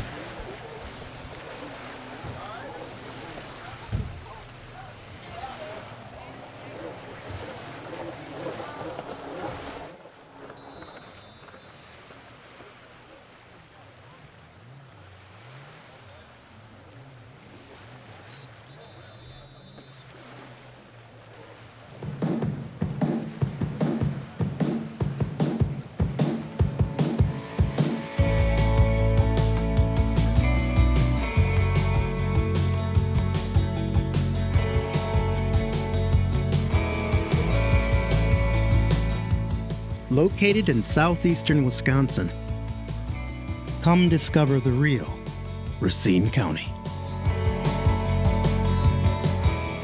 Plan your visit today at realracine.com.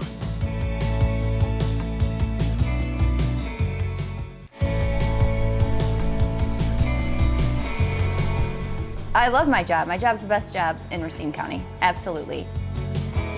I get to establish relationships with people who live in Racine County, and I get to bring fun events to everybody, every day. People here love showing up.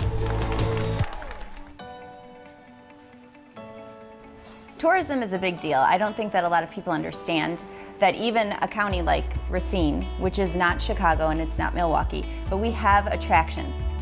And it doesn't have to be a festival. It could be shows, music, art, food that we have every single day that becomes normal. And we don't want it to be normal. We want it to be exciting and new and fresh. There are the big draws here that get a lot of the promotion.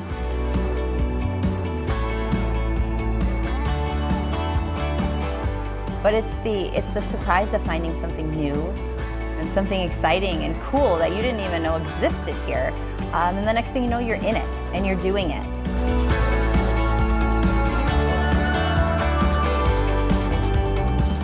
It's really easy to get sidetracked here. For example, with my family, we wake up and we'll look at the calendar of events and say, let's go try this out.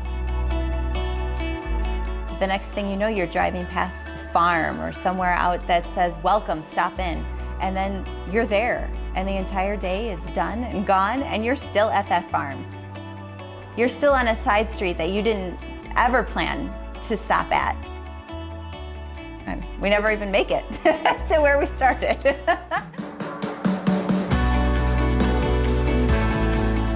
Even if my job wasn't to promote what's special and cool in Racine County, I'd still be out there doing all of these things that I do. And I'd be promoting it because it's the place to be.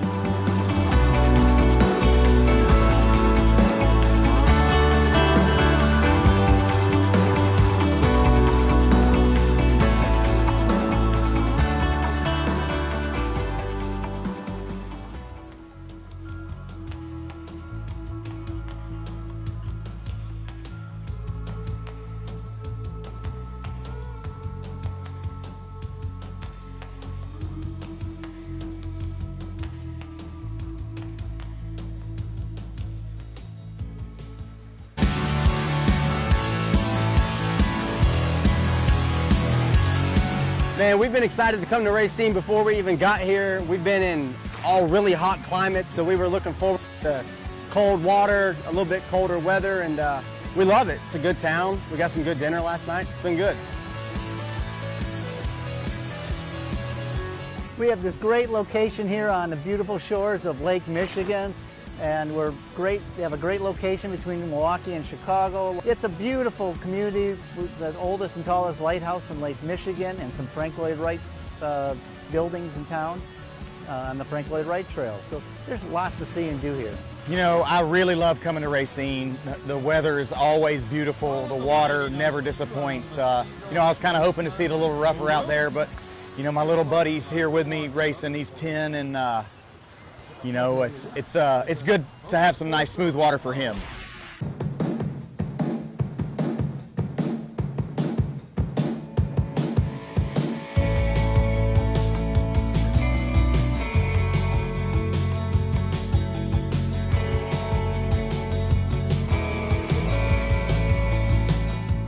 Located in southeastern Wisconsin, come discover the real Racine County. Plan your visit today at realracine.com.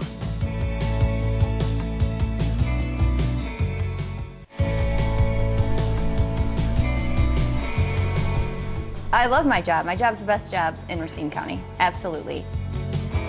I get to establish relationships with people who live in Racine County, and I get to bring fun events to everybody, every day. People here love showing up.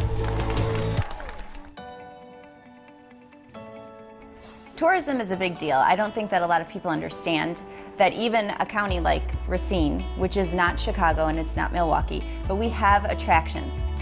And it doesn't have to be a festival. It could be shows, music, art, food that we have every single day that becomes normal. And we don't want it to be normal. We want it to be exciting and new and fresh.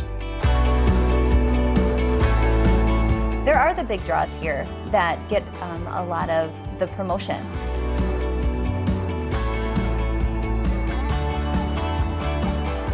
But it's the surprise of finding something new and something exciting and cool that you didn't even know existed here. And the next thing you know, you're in it and you're doing it.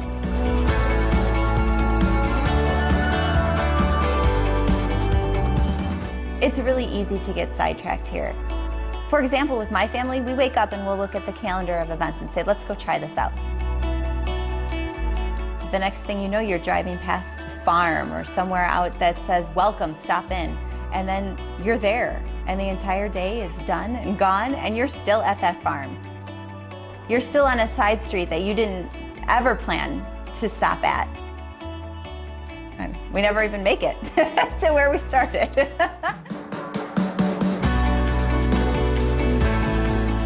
Even if my job wasn't to promote what's special and cool in Racine County, I'd still be out there doing all of these things that I do. And I'd be promoting it because it's the place to be.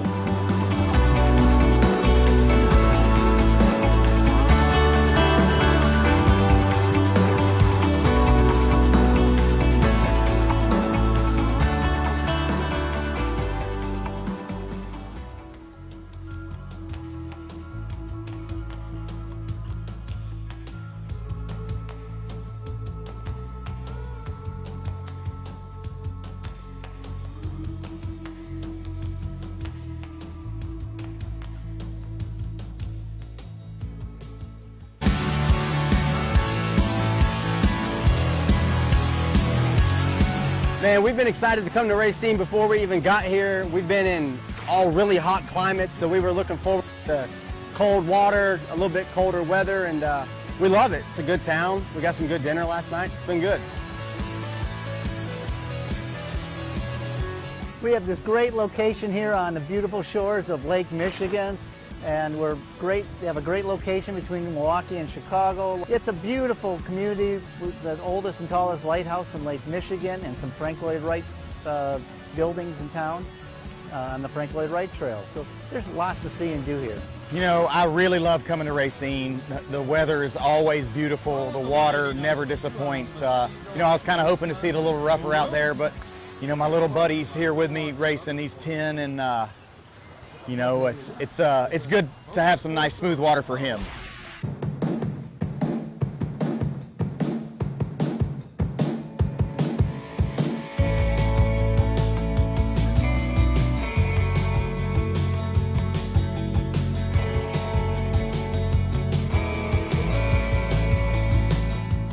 Located in southeastern Wisconsin, come discover the real Racine County.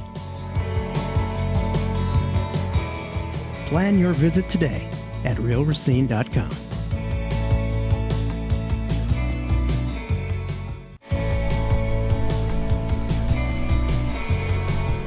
I love my job. My job's the best job in Racine County, absolutely. I get to establish relationships with people who live in Racine County, and I get to bring fun events to everybody, every day. People here love showing up. Tourism is a big deal. I don't think that a lot of people understand that even a county like Racine, which is not Chicago and it's not Milwaukee, but we have attractions. And it doesn't have to be a festival. It could be shows, music, art, food that we have every single day that becomes normal. And we don't want it to be normal. We want it to be exciting and new and fresh. There are the big draws here that get a lot of the promotion.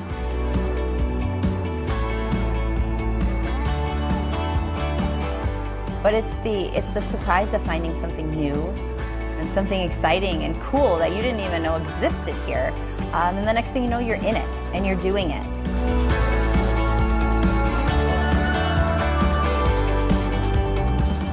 It's really easy to get sidetracked here. For example, with my family, we wake up and we'll look at the calendar of events and say, let's go try this out. The next thing you know, you're driving past a farm or somewhere out that says, welcome, stop in. And then you're there, and the entire day is done and gone, and you're still at that farm.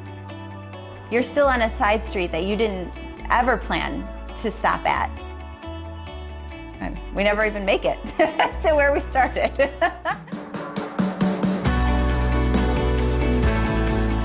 Even if my job wasn't to promote what's special and cool in Racine County, I'd still be out there doing all of these things that I do. And I'd be promoting it because it's the place to be.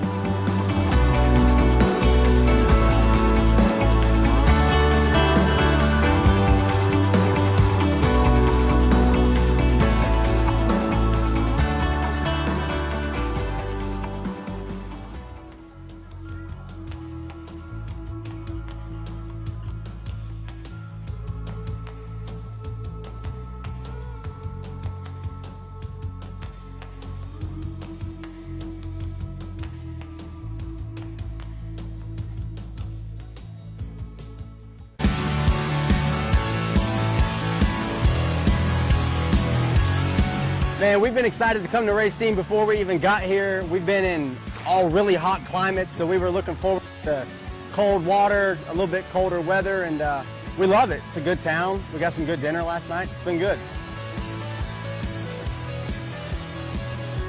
We have this great location here on the beautiful shores of Lake Michigan, and we have a great location between Milwaukee and Chicago. It's a beautiful community, the oldest and tallest lighthouse in Lake Michigan, and some Frank Lloyd Wright buildings in town on the Frank Lloyd Wright Trail. So there's lots to see and do here. You know, I really love coming to Racine. The weather is always beautiful. The water never disappoints. You know, I was kind of hoping to see it a little rougher out there, but you know, my little buddy's here with me racing. He's 10, and you know, it's good to have some nice smooth water for him.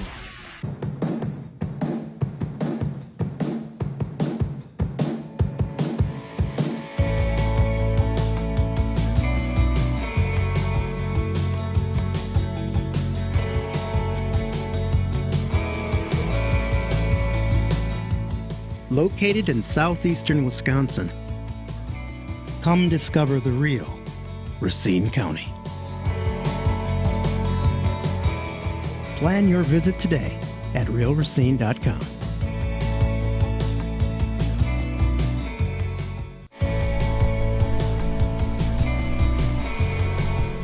I love my job. My job's the best job in Racine County, absolutely.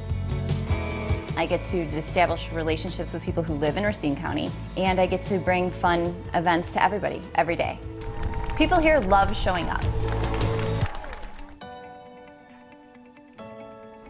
Tourism is a big deal. I don't think that a lot of people understand that even a county like Racine, which is not Chicago and it's not Milwaukee, but we have attractions.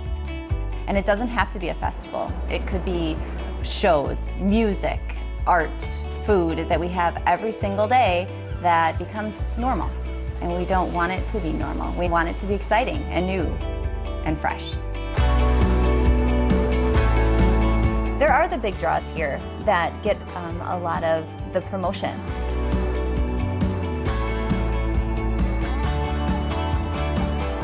But it's the surprise of finding something new and something exciting and cool that you didn't even know existed here. And the next thing you know, you're in it and you're doing it.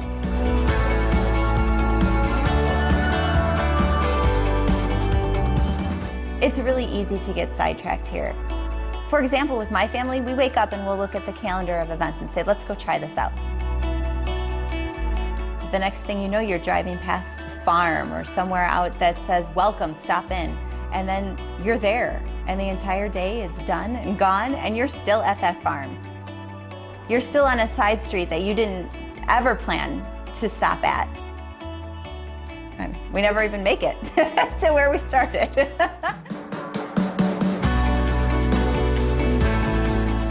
Even if my job wasn't to promote what's special and cool in Racine County, I'd still be out there doing all of these things that I do. And I'd be promoting it because it's the place to be.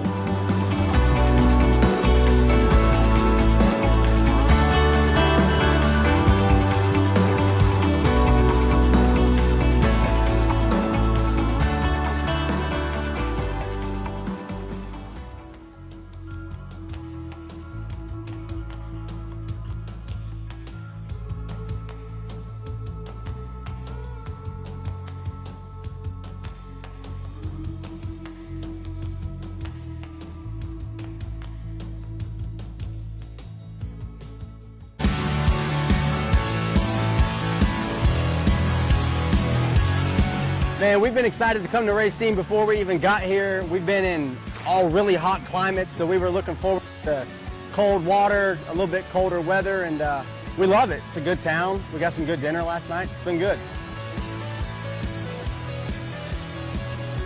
We have this great location here on the beautiful shores of Lake Michigan, and we have a great location between Milwaukee and Chicago. It's a beautiful community, the oldest and tallest lighthouse in Lake Michigan, and some Frank Lloyd Wright buildings in town on the Frank Lloyd Wright Trail. So there's lots to see and do here.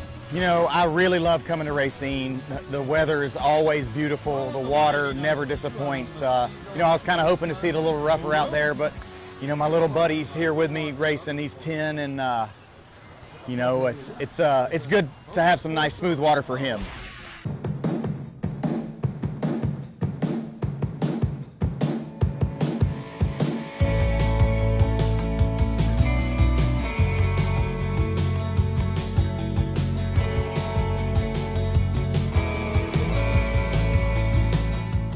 Located in southeastern Wisconsin, come discover the real Racine County. Plan your visit today at realracine.com.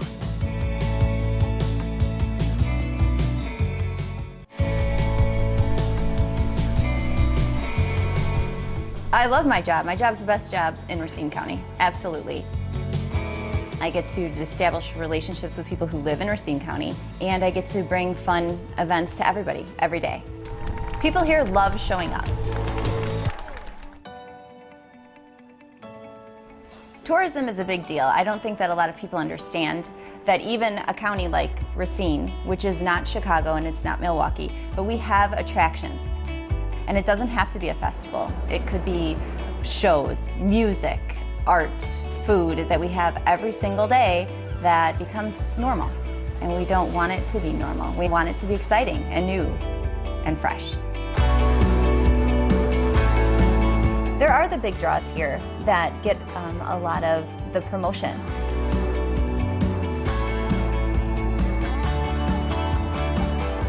But it's the surprise of finding something new and something exciting and cool that you didn't even know existed here. And the next thing you know, you're in it and you're doing it.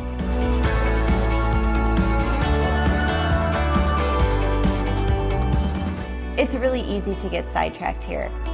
For example, with my family, we wake up and we'll look at the calendar of events and say, let's go try this out.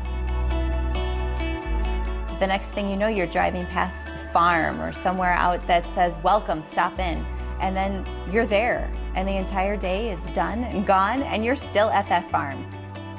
You're still on a side street that you didn't ever plan to stop at. And we never even make it to where we started.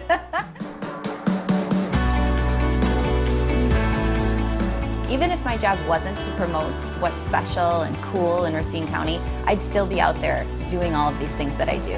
And I'd be promoting it because it's the place to be.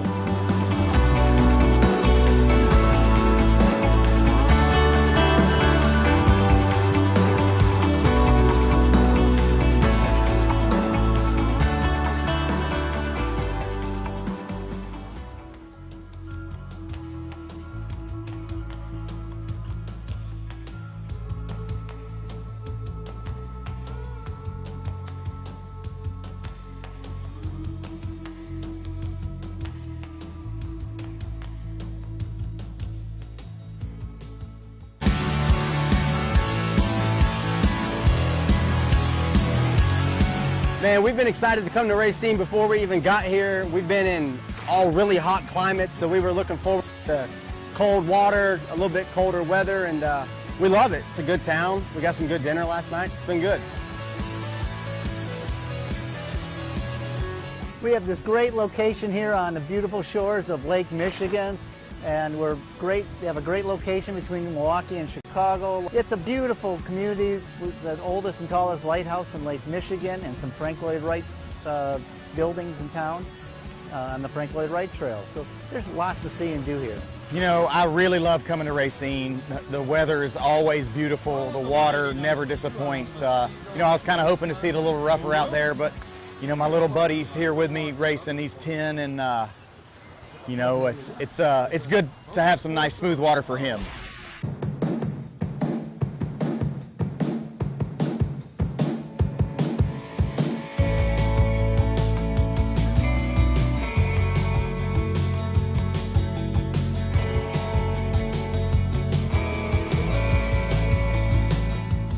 Located in southeastern Wisconsin, come discover the real Racine County. Plan your visit today at realracine.com.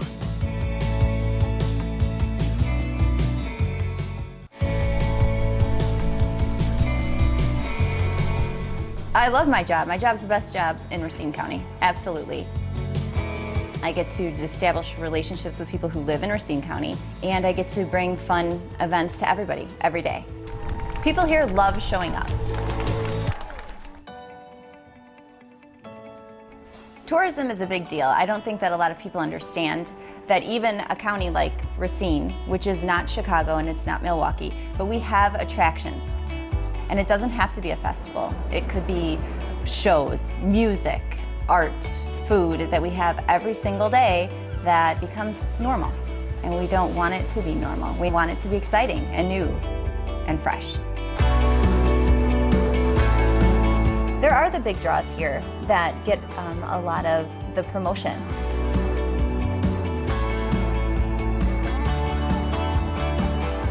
But it's the surprise of finding something new and something exciting and cool that you didn't even know existed here. And the next thing you know, you're in it and you're doing it.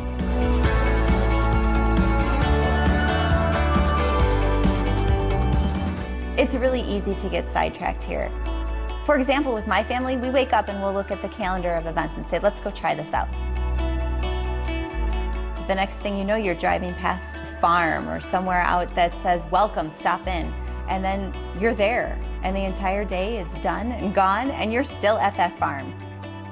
You're still on a side street that you didn't ever plan to stop at. And we never even make it to where we started.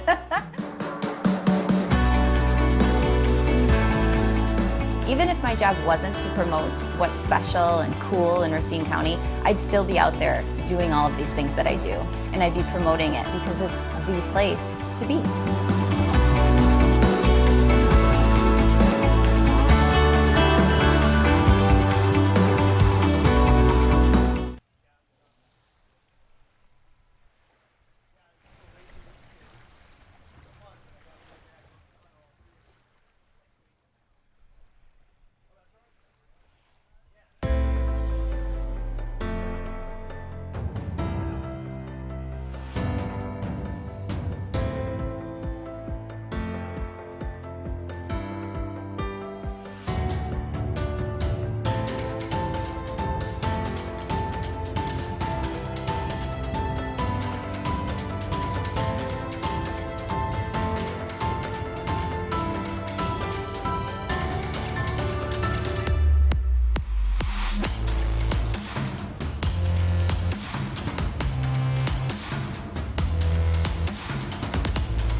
All right, junior ski stock, 10 to 12, 13 to 15 on the starting line. And this is going to be MOTO number 3.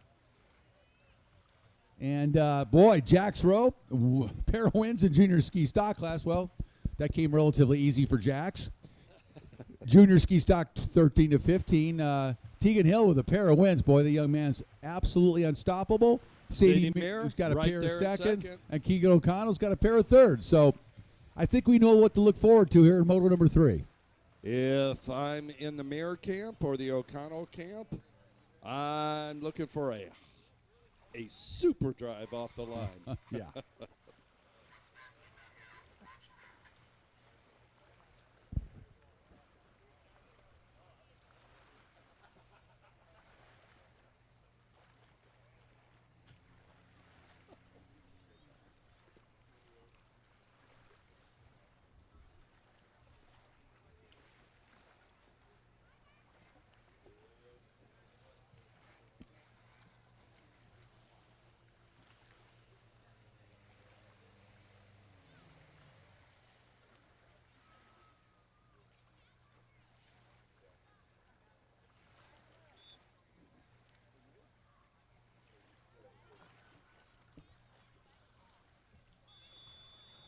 All right, Kevin Scott, our starter, says, fire 'em up, boys.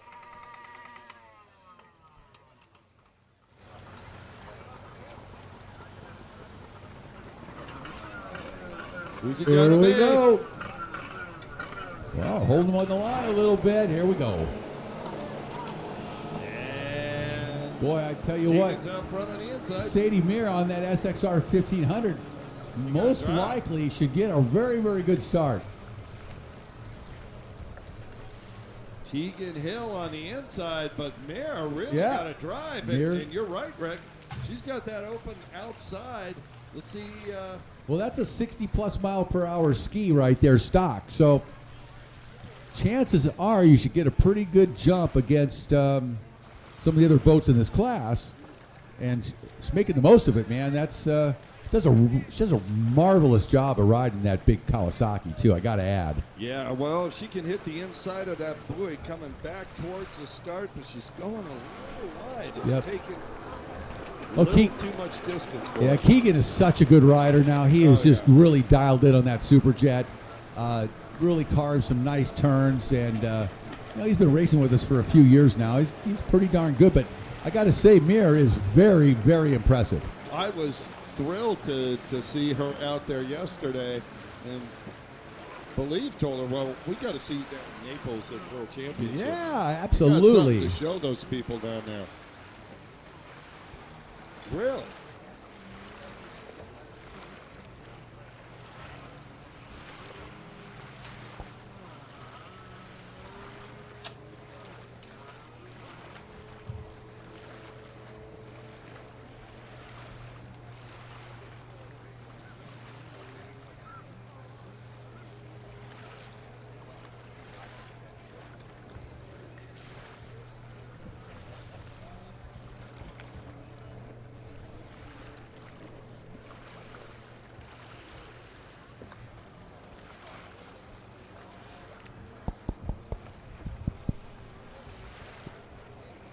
Keegan O'Connell,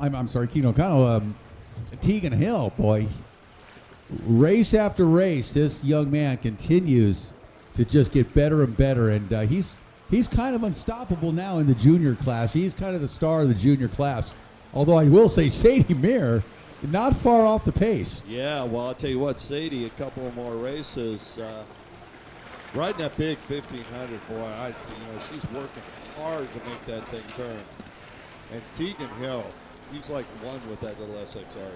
Yeah, really two completely different riding styles required for those two skis. Where that 1500, you're more or less guiding it to a degree. The smaller traditional jet ski stand-ups you can throw around, depending on who you are and how big you are and everything. But you can manage them. If you get out of shape, you can kind of manage them back, throw them around a little bit. Not so much with the SXR 1500, Kurt. No, nobody's throwing that thing around. No. That's a Keegan O'Connell. Heading down the straightaway. Another fine young rider we have, also 13 years old, out of Rutherford, North Carolina. I'm sorry, Keegan's out of Bonita Springs, Florida. Tegan out of Rutherford, and Sadie Meir out of Wisconsin, Lake Mills, not too far from here, I'm assuming. A lot of lakes, Wisconsin. So looks like Tegan Hill taking the Joker boy, Sadie Meir. Don't believe she's going to be able to close on him enough. Going to be pretty close, but Sadie backs it off just a little. Oh, no, she doesn't. Oh, get out of my way, young man. Oh, no, she doesn't back it off. I thought she was backing it off, but nope, she charged into that double buoy out there before the split and took over. Well, now she needs to stay ahead of Tegan here. She has got to get in front of him on this front straightaway if she's going to have any opportunity to pull away. And she might just do it. Yeah, well, I think she will, but And there she goes into the lead. Yeah. Sadie Meir getting the lead after Keegan took that Joker buoy. Sadie held it on into the split and made the pass on Tegan Hill. And let's watch on this horrible yellow buoy. It's taking so many riders out. Sadie doing well. Definitely the most challenging turn on the track this weekend is that right-hander right there. Yes, it was. Yeah.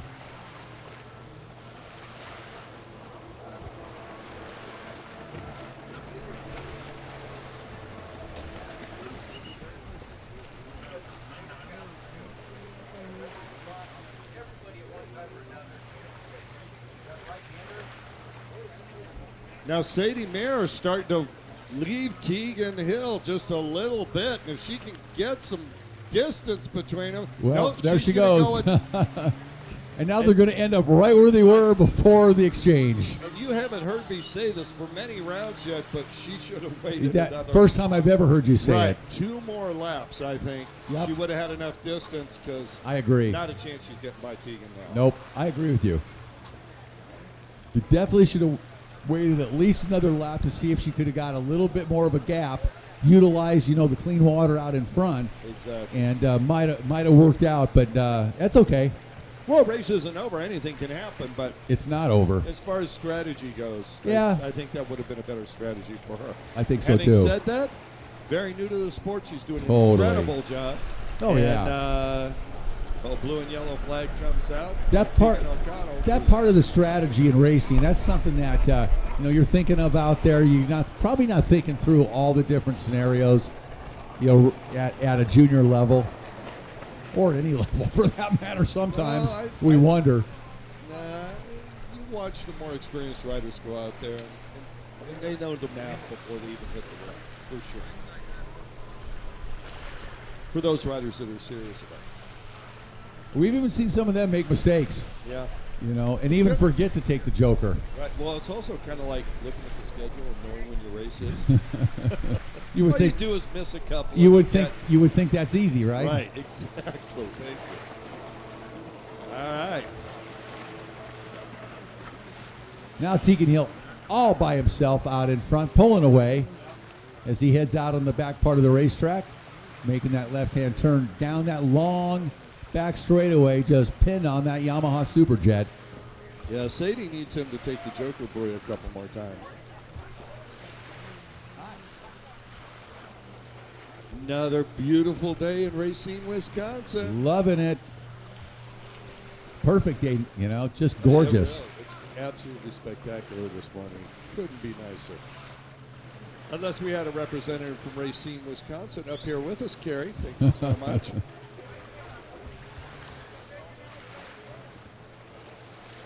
It's a Kringle kind of day.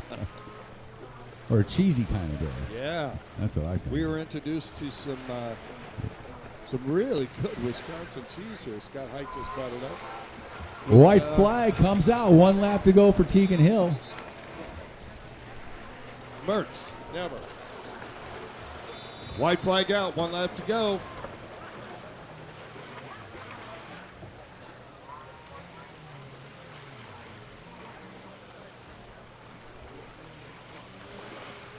Tegan Hill retaining the lead. All he's got to do is stay upright. Keep Sadie Mayer behind him.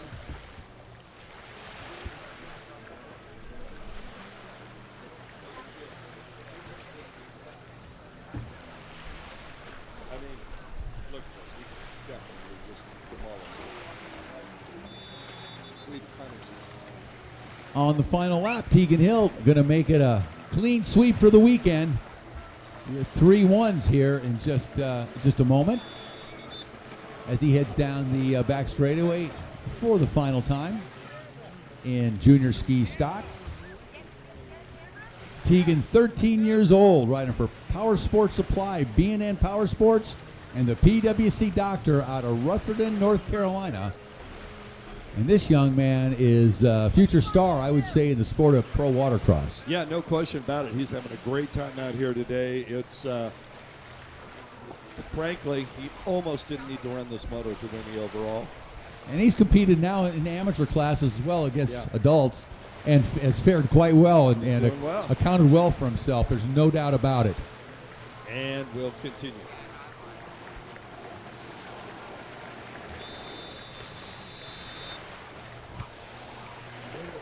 Hey, Jody, Watercraft Network. Don't touch the camera. Don't push any buttons. Mav's got it dialed. Thank you. So Tegan does take the checkered flag and the win. Just communicating. We're communicating. Got a camera on board, a live camera on board out there in the next race. Courtesy of the Watercraft Network. And Richard Ignacio, 247 live stream. .com. And of course our JetTrim live stream feed this entire season on the 2021 LIQUI MOLY Pro Watercross National Tour powered by HydroTurf. All right, final trip through. So basically, we've got your mat situation covered on the Pro Watercross Tour. The mat situation. We got the mat situation covered. We're powered by HydroTurf, and we've got the JetTrim live stream. God, I thought you were talking about our Matt here, our Well, starter, who has we've got Matt that covered too. Starter and But you've got your HydroTurf, Man we got about town. JetTrim, we got it all. yeah, we do. All part of the tour this year. It's awesome. They love us. We love them. All good stuff. R8 Robert Sand Vintage. Robert Sand Vintage. Hey, a big shout out to Big Wave Dave out there. Dave Hamilton. BD, what up? Oh, you sound hip. Really? No. Oh, okay. Thank you. Oh, look, somebody's coming in to watch. Yeah, the Coast Guard. Of course.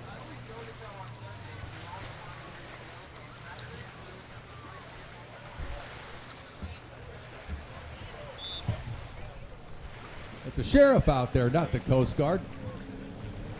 Sheriff out picking up taking here. in the races. The breeze starts picking up a little bit. Feels pretty good here in Racine on the shore of beautiful Lake Michigan. Here we go. IROC Stock Moto number 3. Rosina Brabham with a drive off of the outside on that number 38 machine. Rosina has a second and a first. John Block on the inside split with a nice jump. He'll take the lead on that inside split section. And there's Rosina on the outside. She is on fire, folks. Look out, John Block, because Rosina Brabham is coming at you. Yeah, Brabham on that outside split on the gas. Block equally on the gas on the inside split. Going to be pretty close. Rosina got it by a at the mile. merge. Bro, here comes Rosina. Here comes John making the turn. Rosina's got the top end, and it's going to be Rosina Brabham taking the whole shot and the lead. Block in second. Nels in third. 55 Finlinson in fourth. And Arlo Martinez rounds out the top 5.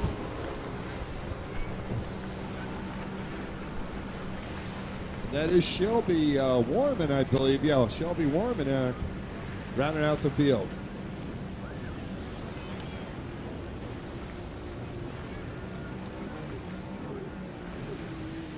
Rosina Brabham. Going to make one lap at least before she hits a Joker Boy. She is trying to extend, get out in front, hit that Joker Boy, and then the rest is cake. So it's Brabham, Block, and Finlayson running 1, 2, 3. Now Finlayson got a first in yesterday's first moto, but a fourth earlier this morning. So you know, he's got a shot, but he's going to have to have some things work his way. Most of all, Rosina Brabham not winning. She needs to park it for him to run. She is got a commanding lead overall for the day with a second and a first so far in motos. So she maintains that lead, and it's all over for everybody else.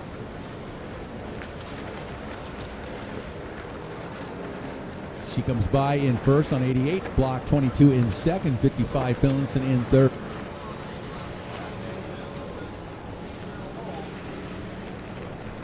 Trying to reel those front two in. Jay's got the talent. He's got the machine for it. Arnold Martinez out of the Philippines in fourth. Via Chicago. And via Beverly Hills, apparently. Well, guy gets around, man. He grew up in Chicago. Gets around. As did my mother, oddly enough. I spent my summers there as a young boy. Grandparents lived there. So In the Chi-Town. went to Wrigley Field many times. So there's that 6 degrees of separation thing we were talking about. 6 degrees isn't near enough. Rosina Brabham. She is just looking spectacular out there. She's taking that outside split. She tried the inside yesterday once. Yeah, I'll take the outside. And making it work, Rick Lake. She is on fire out there. Yeah, you know, John Block keeping her honest here in Moto number 3. Block, a former winner many times in this class. Well, Rosina about 10% older than John Block, and John is 60. So, sorry, 59. And Jay's just the young pup in this class at Right. all of 16. He's like, got it, Pat. Just wait. Just waiting. Just wait. Make a mistake. I'll be there. Maybe waiting a while the way the two in front of him are running, yeah. though. Yeah, Rosina, every time we've seen her, has been just lights out. Very dialed in on that EX Yamaha, no question about it. Always looks smooth and in control and fast. Exceptionally fast. And she's definitely extending her lead over John Block right now. Race number 9, race 9, amateur ski stock. Need everybody on the line. Looks like we got a few showing up already. So much.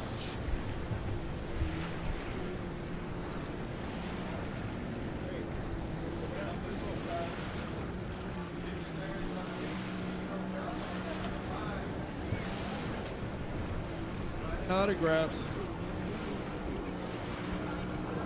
Halfway sign comes out for Rosina Brabham. John Block starting to close the gap, maybe just a little bit. Not much, though. Pretty much they've maintained close to the same distance the entire race. Yeah, I believe Rosina's pulling it out.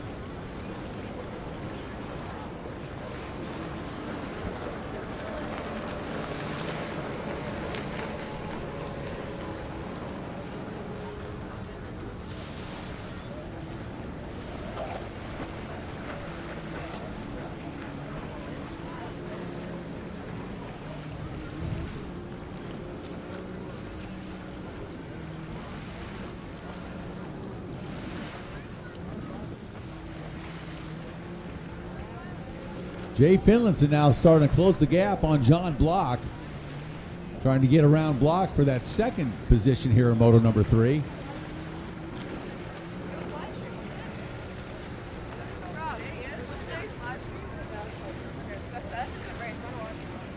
We have to wait and see who's taking the Joker and who hasn't, because that obviously will dictate the positions. And previous to any Jokers, it was Brabham, Block, and Finlayson. Well, looks like John Block started to reel in Rosina just a little bit. I couldn't help but notice on that last time through that Rosina was sitting down instead of standing. Maybe a little bit of fatigue starting to come in. She's 65 years young. I don't think she. You would never know. Not by her riding style. You would not at never all. know.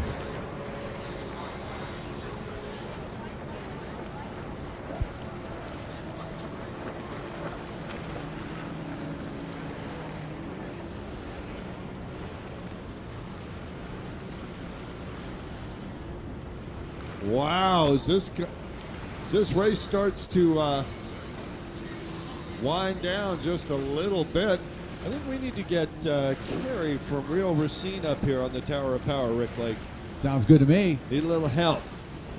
I know she was just up here. If you could come back up, Carrie, please. Need you to balance out this tower. It's leaning one way a little bit. Way too many guys up here. Yeah, entirely too many.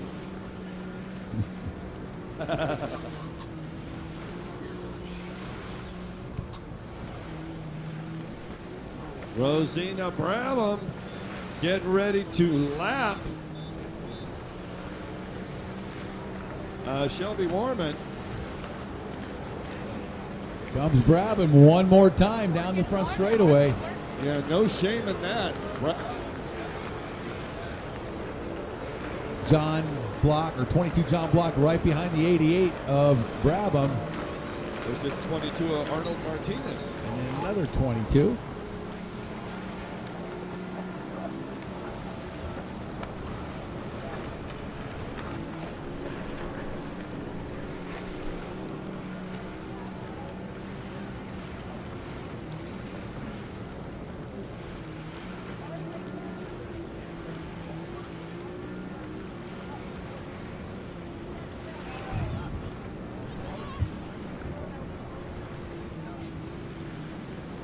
Out coming off the back straightaway, Shelly Warman has Rosina Brabham right there. Brabham going to the outside. And John Block following Brabham. Block working really hard in second, trying to catch Brabham. He really is. And he has reeled her in just a bit on this last lap they've taken. And Block closing the gap now, but he's got a ways to go still. As the white flag comes out, Brabham with this moto still firmly in hand.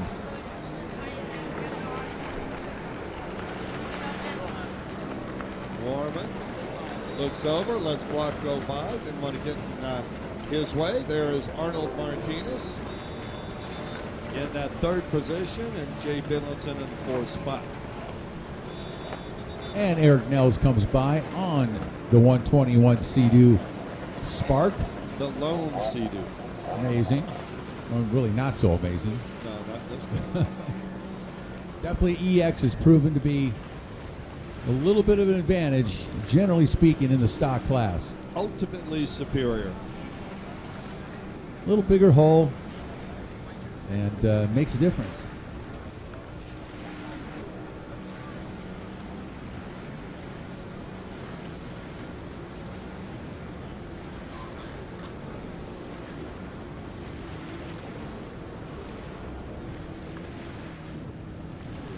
Boy, John Block doing everything he can. Yes, Rick he Lake. is. He's taking that inside, which I believe is slower than the outside right now, but it's the only opportunity. He's got to Why do not? something. Why not? But Rosina Brabham cashes his hopes and takes the win. Nice wire-to-wire And the win overall. for Rosina Brabham, and a great finish for IROC Stock. And Block will take second.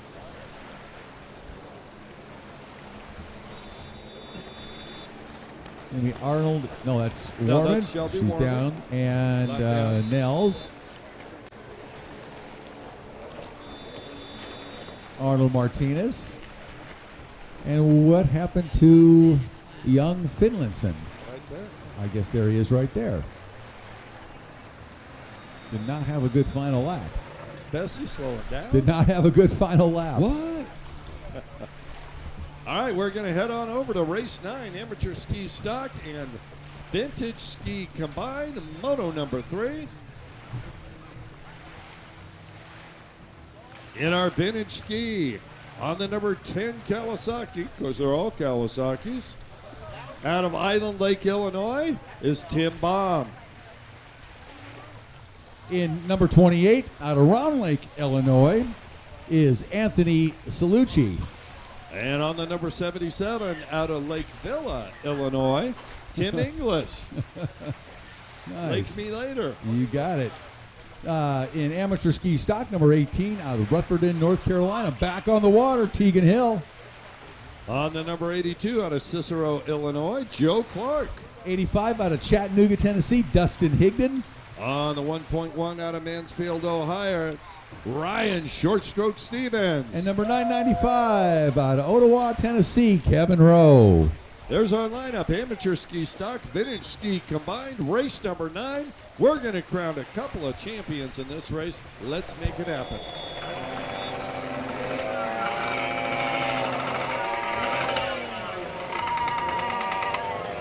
Oh, yeah, we got some vintage down there.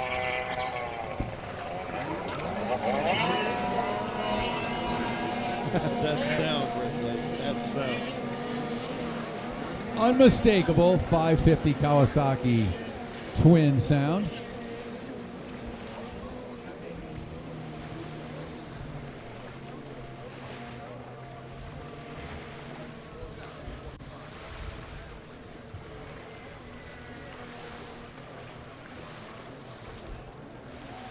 Who's out front, Rick?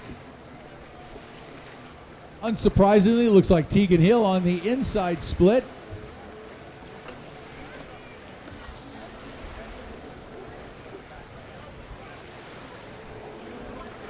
$9.95 on the outside split. Kevin Rowe. It looks like Rowe's going to take it. Hill will Oh, be gonna right be there. tight. Rowe should have the speed. Just enough to get by Tegan Hill. Rowe goes into the lead over Hill. Which is great for Tegan to ride behind somebody and make that pass. That's where you make the next step up. And we've seen him do that a few times already today. Yeah, he's not only dominating the youth class, the junior class, he's very competitive now in amateur ski stock as well, obviously. He has got a second and a first so far on the weekend Right. in this class.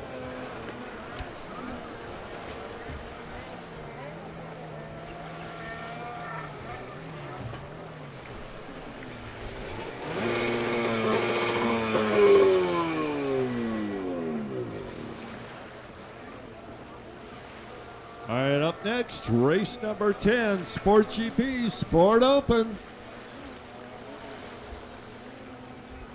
Kevin Rowe, and look at that.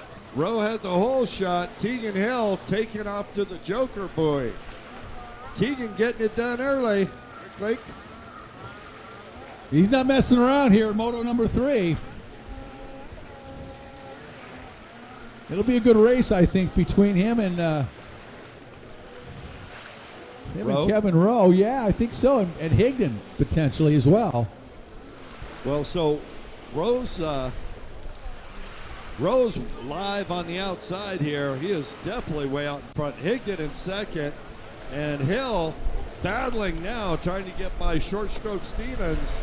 Oh, and just as I say that, Short Stroke goes wide, and that'll get Tegan. His name, not mine. Overboard, I don't know what he. And there he is, Tegan into third. It looks like Higdon had a little problem. Tegan Hill to try and catch up into second. Remember, Tegan, the only rider on the course right now, except for the one that just took the Joker boy, to have taken the Joker boy. So Tegan in a great position. Yeah, he is. All he's got to do is stay close. But Kevin Rowe, I think, has enough of a lead to take it this time. He's going to have to do it now because Higdon's right there. And if Tegan Hill gets by Dustin Higdon, Kevin Rowe can kiss him goodbye. That's true.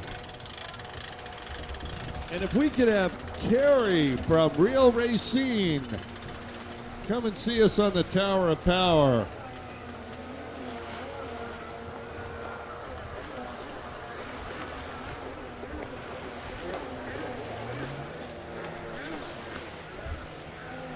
Is that Anthony Salucci going down? Oh, and as soon as I say his name, he almost comes off. Looks over like, don't say my name. Exactly. Our bad. Far left-hand side of the track, Kevin Rowe, wide open. Looked like Dustin Higdon took the Joker boy. Where's Tegan Hill? There he is, just coming off the back straightaway. So Kevin Rowe's got a half a lap lead. He can certainly afford the time to go out to that Joker boy, Rick, and still retain his position. No Rider down question. there on the right.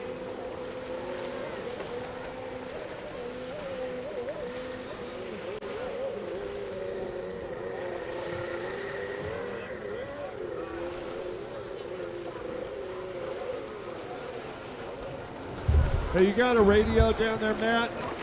Matt? Do you have a radio? Never mind.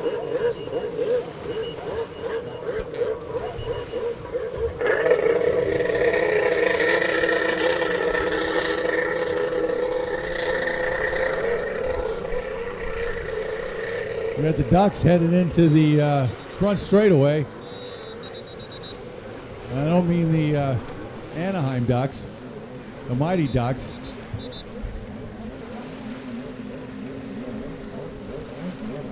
There they go. Boy, Billy Dearman's been messing with those Ducks all day.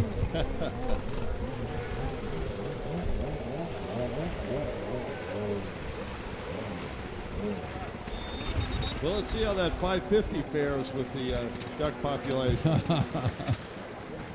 They're like, we don't care. Yeah, they're not. We don't move for anything under 1,500 cc's.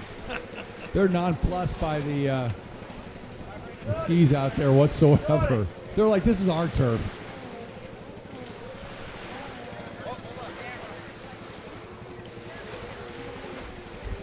This is our turf. Don't mess with us. We're the Mighty Ducks. Right? Kevin Rowe, far left-hand side, coming down the front straightaway. Couple more laps to go at least. He's looking enthused out there. Rowe all by himself out in front. Of which Tegan Hill would this be, Rick? Tegan in second. Yeah. And then Higdon in third. Tegan's starting to reel in Kevin Rowe. Once he got by Higdon, that was it. And he's got Kevin a ways Rowe to go. better take that Joker boy this week, this time through. Well, you would think so.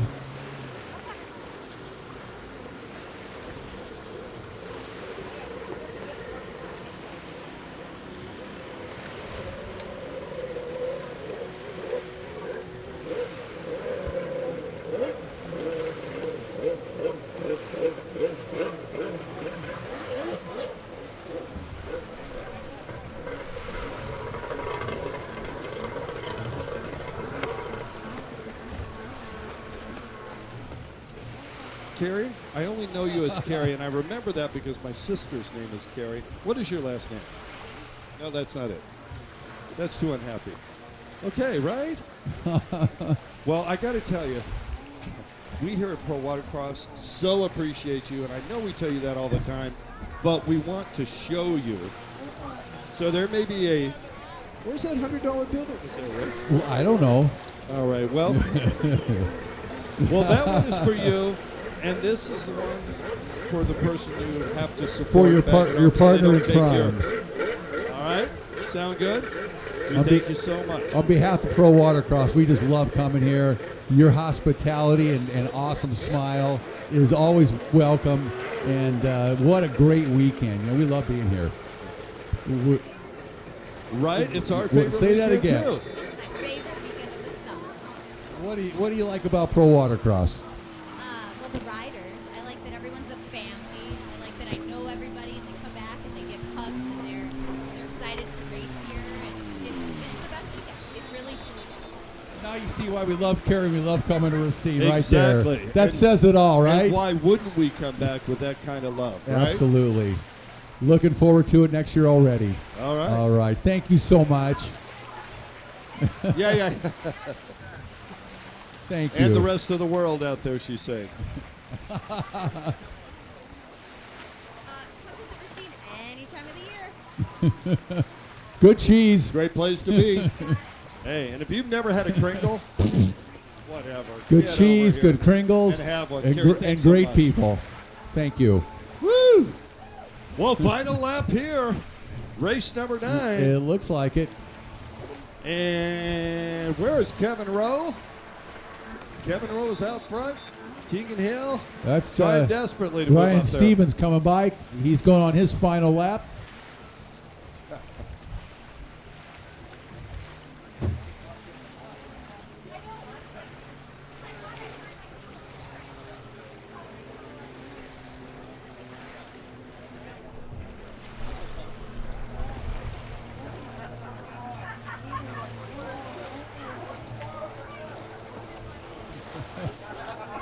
Checker flag comes out. Kevin Rowe with the MOTO win. Tegan Hill in second. He really closed the gap on that Yeah. last lap on Rowe.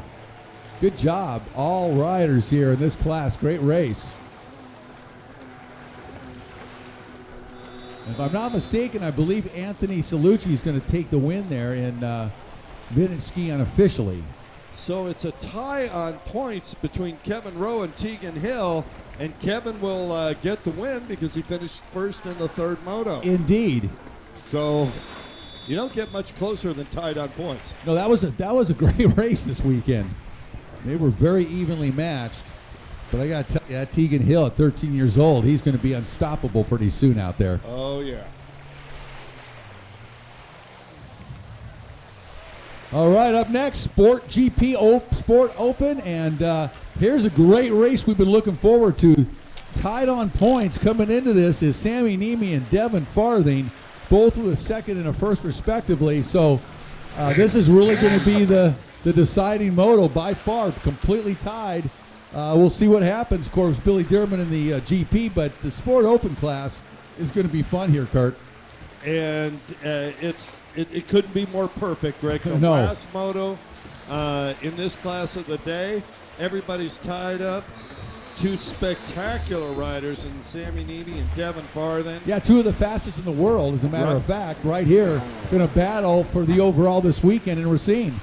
And Michael Osborne, he's out of the points, but fast rider by himself. He's been up front. And then, of course, Billy Dearman in a class by himself. Yes. Both literally and That's correct. But yeah, look, right next to each other on the inside portion of the starting gate, on the very inside, number 13 is Sammy Niemi, and then right next to him, Devin Farthing. And boy, they're next to each other on the line. They're tied in points. So let's see who can pull a hole shot. Sammy's been really good out of the hole this weekend on that number 13 Broward ski. they've been so close. But they're and so close. It's whoever gets to that very close.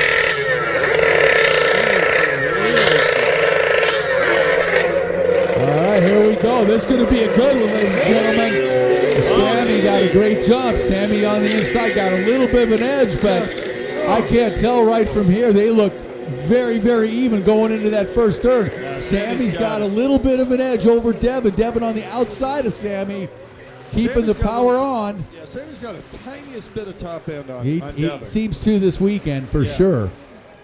And for whatever reason, Devin usually spectacular off the start. Just a fraction of a second behind Sammy this weekend. For whatever reason. Yeah, they worked their way on the inside split. Meanwhile, Billy Dearman coming around with Osborne on the outside split. Oh, Dearman's got a head of speed, and he takes the lead overall. But Sammy's going to take the lead in the open class over Devin, and then Osborne behind Devin in third. Well, Sammy's got to be careful being too close to Billy, getting in that pump wash. He could easily lose his position. Give it up to Devin. Devin be gone. Wow. Yeah. Sammy is just turning tight inside of Dearman on every corner, using Dearman's wake for a berm. He getting punished by that wash, too, by the spray. I think he's using the wake off of Dearman's boat for a berm. Very effectively, Devin right there next to, or right there behind him. But boy, Devin setting up inside of Sammy when Sammy's setting up inside of Dearman. But you know, Dearman's got a lot of motor on that Billy Blaster. Oh, yeah. That's a 1500cc Kawasaki 4-stroke, and that thing's got a lot of motor. But look at that! Look at this, Look, Devin. oh Farthing, wow! Right? Wow! Right away, Devin goes to the Joker buoy immediately. That is so smart, because right now, Sammy has got Billy in front of him. He is putting out a lot of energy.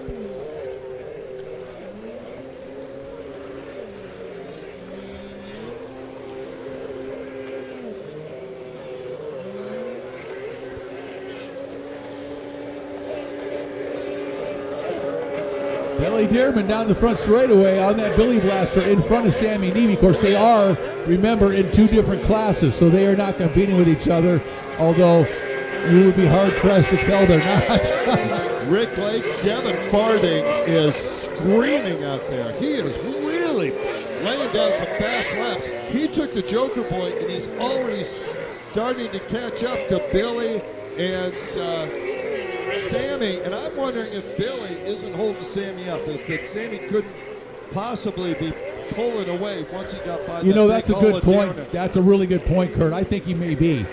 That's why it was so smart of Devin to take it right early when exactly. he had nothing but clear water in front of him. Exactly right. I think that is a really good racing move by Devin Farthing. Now, Sammy's going out as well. Devin's going to take over the lead immediately. And look at the difference now. Look at the lead that Devin Farthing has over Sammy Nemi on that exchange on the Joker buoy. That's amazing, because of what you said. Yep.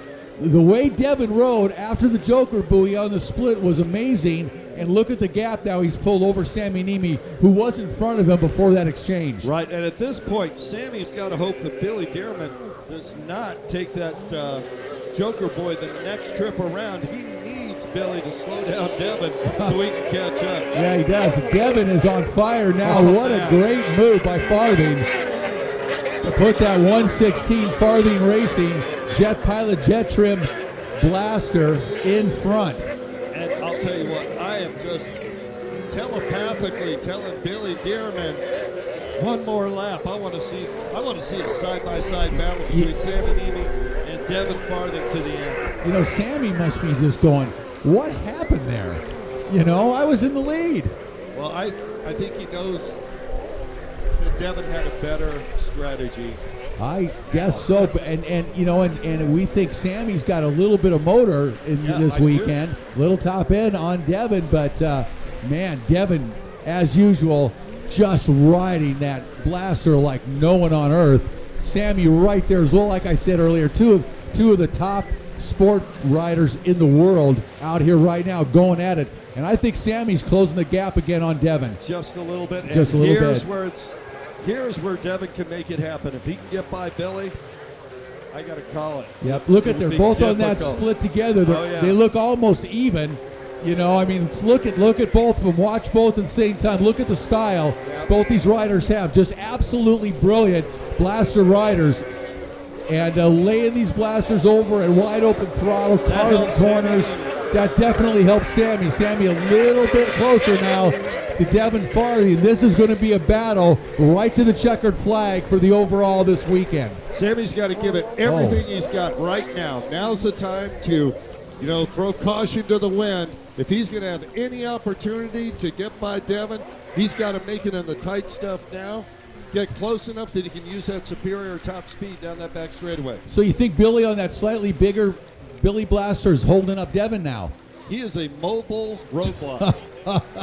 A fast one. A very fast one. Very fast with one. a lot of motor and a lot of haul. Yeah, well, these guys could creep by him if they were three abreast. I really believe that Sammy would be able to take that thing. That Billy boat, man, that's got some motor coming out of that onto the front back straightaway. He really has got initial motor drive where he jets out of there. Yep. And they seem to be fairly even on top. Yep. But he has a little more acceleration with that 1500cc Kawasaki power plant. I agree. And I think that Devin's boat has a little bit more buoy-to-buoy acceleration than Sammy's, just minute. But boy, Nemi's boat really makes up for it on the top end. It's got some nice top end, doesn't it? It's what it looks that way. Yeah, I agree 100%, Kurt. Halfway to go here. This is going to be a battle. Sammy now kind of lost a little bit of his drive on that last lap. Yeah, he just got a little bobble here, Rick, right as he came out here. And that's all it takes to be back 3 more boat lengths. Yeah, at the level these guys are racing at, one bobble is going to cost you 2 boat lengths.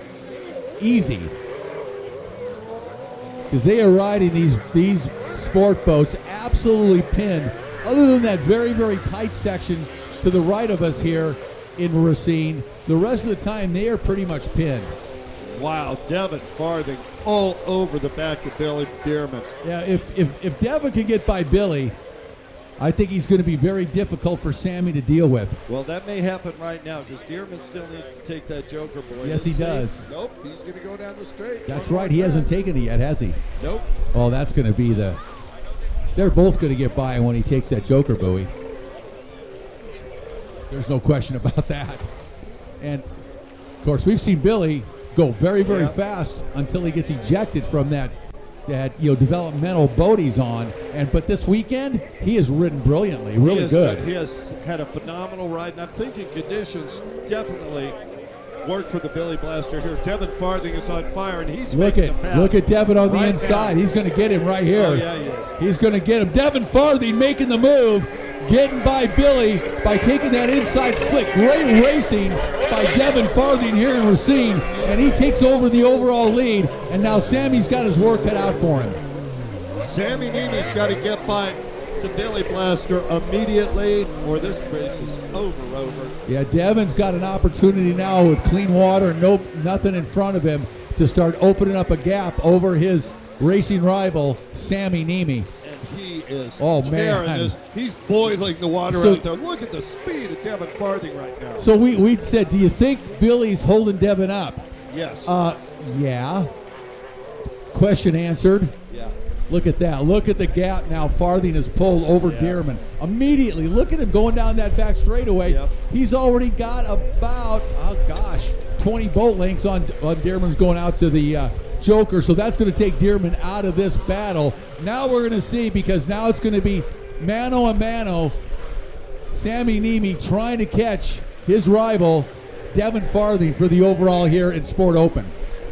I would be very surprised if Sammy was able to hunt Devin down the way that they're riding right now. Not that either one of them couldn't win this race, but Devin's got enough right now this late in the race. Unless he makes a mistake, you never know. He's going to have to ride spectacularly, which he is totally capable of. You never know. Sammy on the gas, riding that Broward Motorsports Tim Judge 2 Blaster for everything it's got, and it's got a lot.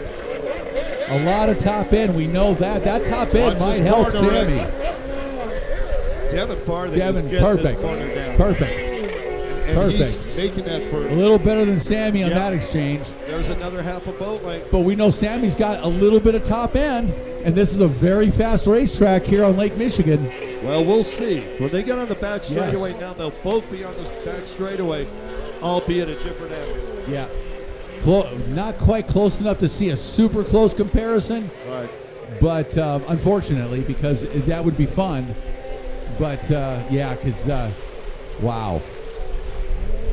Devin's got a gap, boy. Big gap.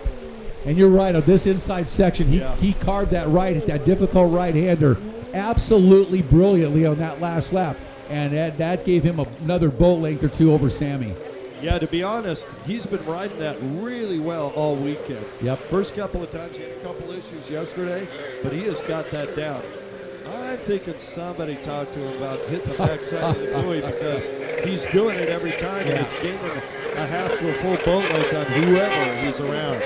He is looking good out in front now, riding really smooth. Let's watch him again on this inside section. This has really been the challenging part of the racetrack here in Racine all weekend. And one more time, wow, Devin just whips that blaster around very smoothly, doesn't lose drive, and Sammy has got his work cut out for him. Here's the lap start to wind down in Sport Open Moto number 3.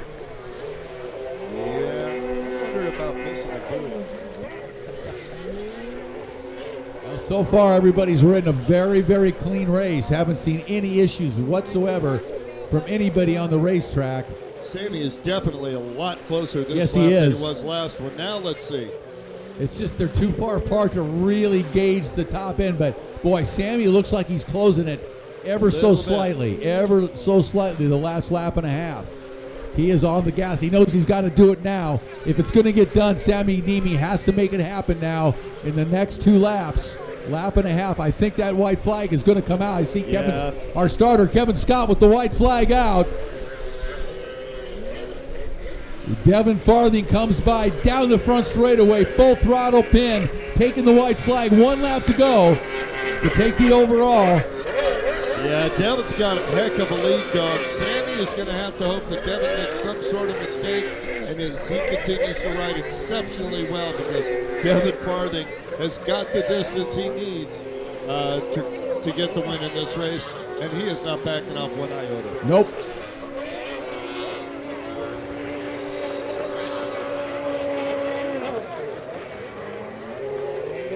Well, as we said earlier, 2 of the best sport boat riders in the world here racing on the Pro Watercross Tour in Racine this weekend, and we have seen some great racing between them. I'm going to say 3. Billy Dearman is no slouch, and trust me, if he was on a similar machine, he'd be up front with these guys. He's a multi-time champion, and yeah, he's a little bit older. But now that Billy Blaster isn't throwing him in the water every other race, that helps. He's really getting good on that thing. That's a benefit. It is a huge benefit. Staying on the boat is a benefit. Devin takes that outside split here in the final lap, as does Sammy. So all Sammy can hope for now is a mistake with 1 turn to go for Devin Farthing. Devin carves that turn at full throttle, lays into it, and he'll take the checkered flag and the overall this weekend in Sport Open. And a hard-fought 2nd place for Sammy Niemi. He'll take 2nd overall on the weekend. That's some great racing right there. Great strategy. Devin Farthing used that the strategy on the Joker buoy absolutely brilliantly, and that really paid off for him, Kurt. Yeah, and that was really early in the race, and when you have riders that are this good and this close to each other, that kind of forethought can make all the difference. And it can make no question, it did. Race after race after race. Yeah, all right, and once Devin got around Billy Dearman, man, he was gone. Yeah. Bye-bye. That spelled the difference. All right, going on to race number 11, Kurt. What do we got? Novice Sports Stock. There's that 1-1 machine out of Nobleville, Indiana, the Sea-Doo, ridden by James Kinder. He has a 1st and a 2nd. Behind him, David Golder out of Oxford, Pennsylvania. David had a 3rd and a 4th. Troy Mondeluk out of Shelton, Connecticut, on the Yamaha has a 3rd and 4th. He's still in it. Reese Newborn, 2 5ths. He'll look forward to moving up in this moto. Jessica Wiebesek, a 2nd and a 1st. She's tied for the lead with Kinder. And then we're going to jump to Junior Sports Stock. Keegan O'Connell, 1-2 motos. He's got a 3rd in him right now.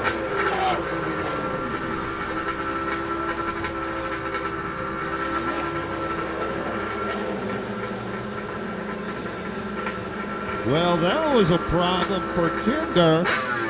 He didn't even, I don't know what he was watching. It certainly wasn't the start.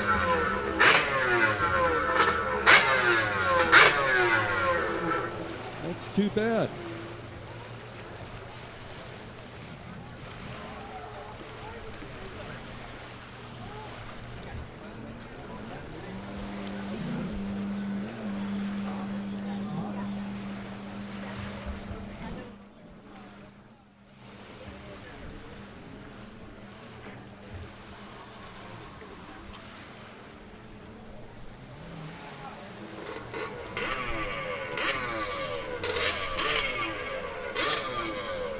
Well, on the inside, Keegan O'Connell one more time, getting a hole shot.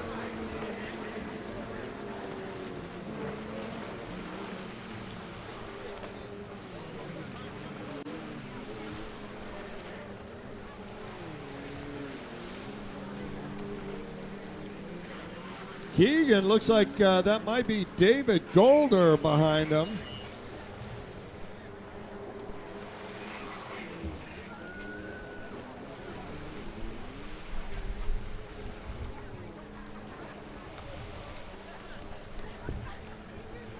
Keegan O'Connell out there putting a spank on all the older riders. He's 13 years old. Next closest is 18. Then we jump up to 57 with David Golder out there. Keegan O'Connell, 13 years old, and always with a smile. Right? That kid is continually smiling. Always with a smile. Yeah. Oh, God.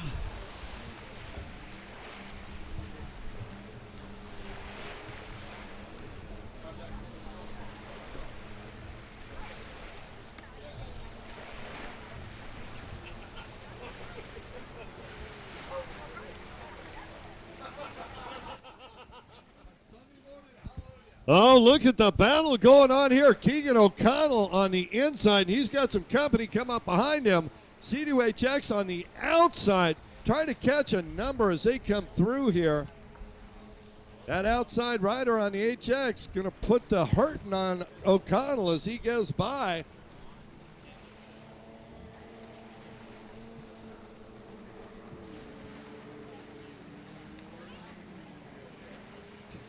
I believe that might be David Golder on the 21.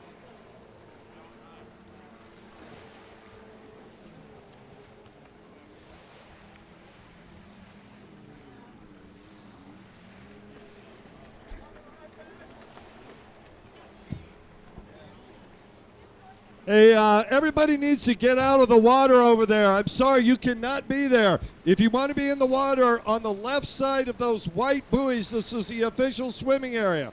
No one can be there. Trust me, it's for your safety, please. Thank you very much. And we encourage you to be in the water just over there where it's safe instead of here where 60, 80 mile an hour machines are going. Thank you.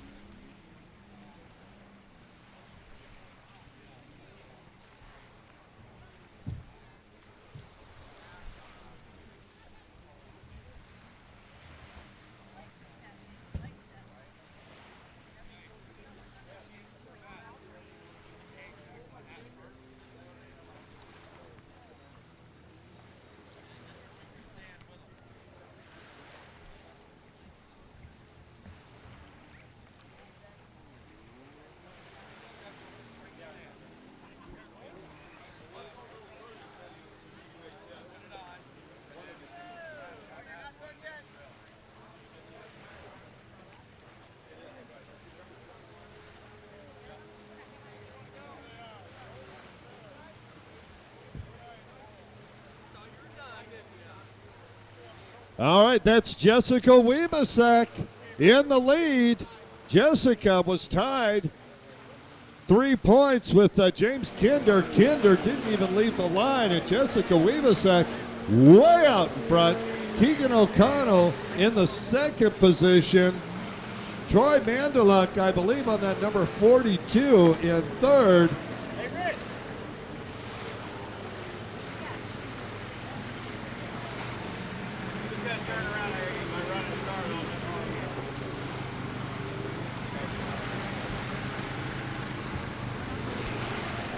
Oh.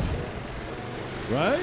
I'm cramping up and I'm not even doing anything. I know. Well, watching these guys run is difficult business, huh? Gosh. Uh-oh. Uh-oh, here he goes. Keep an eye on Bob Dixon. Watch out, everybody, on the beach. Kerry Raz, look out. He's backing up as far as he possibly can.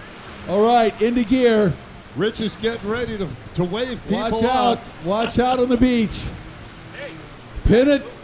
Pin it to win it, Bob. Is that Jessica Weebasek going out? Pin it to win it. Woo! Almost lost Matt there. There he goes. Let's see. He's gotten by one speaker. He's gotten by another speaker. He's got it. He done. Home free. And look at this. Keegan O'Connell comes around as Jessica Weebasek takes the Joker boy. That'll drop her back to second momentarily.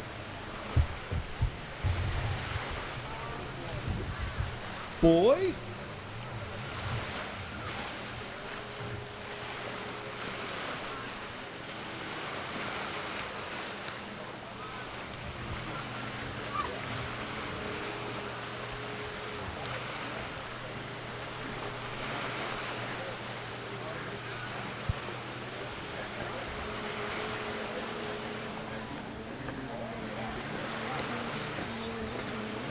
Halfway flags are out. O'Connell in front of Weebasek way out in front in her class.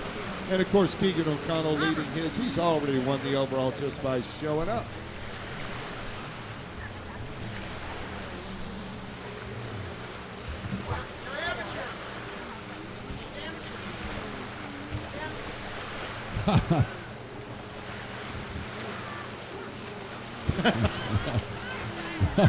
Hey, guess what? I can read sign language. Right, I know. He does. He's not. Hey, there's 3, 4 of them out there. The whole mafia is going down. Oh, my goodness. Yeah. Wow, Keegan O'Connell, how impressive is it the way he is riding through here? And Jessica Weebasek, just the same. Jessica going to make the move now. Oh, there she goes. And Keegan O'Connell got an issue out there. Hopefully it's just a lanyard. Jessica Weebasek setting up to start lapping people. You know, while we got just a second here, I'd like to give kudos to our course marshal crew out there all weekend long on the water. These guys work from morning till night, setting up the site, literally setting up the hello, AJ. Setting up the site, tearing down the site that you don't see so much, but they are on the water the entire time. Craig Johnson, John Bonkowski, and Andrew Schaefer. I'd just like to acknowledge them. Of course, our beautiful scorers out on the flagging tower, Doreen Nolenberg and Lisa Simpson, and our absolutely awesome flagman out there running the event. The racers are really in his hands during the race. That's Kevin Scott out there on the tower. Kevin Scott, born into this sport, not unlike my children. Of course, our many others out here. Our tech director keeps an eye on everybody, keeping things fair and square. That's Paul Lair. And a race director up here with us most of the time, depending on what fires he has to put out all over the place. Robert Sand. Our supreme ruler. What a great crew. We have so much fun. Last night wasn't any fun. We had a good time. Good time. Yeah, it's a good crew. But I want to acknowledge the guys on the water and our scorers and Kevin, because they're out there the entire day in the sun. And I'll tell you what, there's no chance in hell I could do what the course marshals do. Those guys work hard. It's one of the favorite parts of the sport for me. I've done a lot of different things, from racing to course marshaling, scoring. Well, if it was just the course marshaling, yes. Yeah. But the tear up and set up and tear down and everything else. Oh, that's for the young guy. You got that right. I'm still doing it. Yeah. I do not deal with that. My back will shoot a vertebrae out about 40 feet across the sand if I bend over to pick something up. Or it already has, I feels like. We don't do that. Old guys.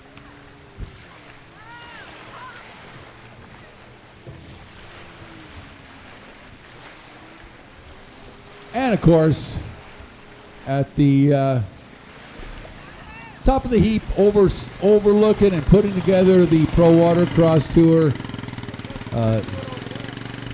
the dynamic duo of AJ and Jennifer Handler, making it all happen, making us feel like we're all part of a big family, which we are. And kudos to everybody we get to work with. It's a great weekend every weekend on the Pro Watercross National Tour. So thanks all our co-workers. We really have a good time with y'all. You know, the biggest problem with this is later in the season. I know. A month between races. Yeah. What's wrong with every 2 weeks? The people that are bankrolling because AJ and Jennifer would die. And speaking of which, we want to say a big shout out to AJ Handler, Jennifer Handler. Oh, did you? I was talking you should to listen. AJ You should listen to me more often, Kurt. You know what? You should listen to me more often. You would learn something. Are you speaking right now? Yeah. One, two. I just have a sweeter voice, Robert. His is just turned up. You notice how he goes over and reaches around? Yeah. It's like when you're in a band, you turn your amp up louder to hear you. Right. You keep turning your amp up. You keep turning your amp up. Well, while we say that, see our course marshals out there making sure everything is safe. Want to point out that after this next the final race, Ski 4-Stroke Stock, about 30 minutes after, we will do our awards presentation in the pits at the toter. All right, so a half an hour after this is over, we'll get our paperwork together. We'll see you in the pits. We don't have a sound system there, so please pass it along to anybody you see down there. We look forward to seeing everybody at the award ceremony.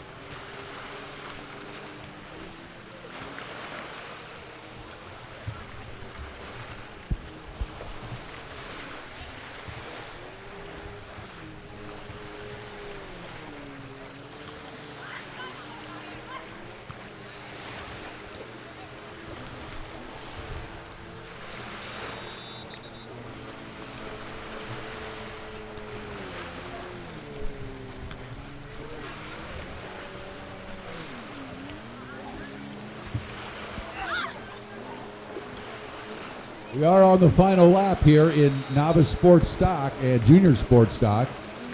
Jessica Wibasek, when I left, had a huge lead. See her over on the right-hand side. We'll have to see when the checker comes out. Looks like Troy Mandela out of Shelton, Connecticut, getting the white flag.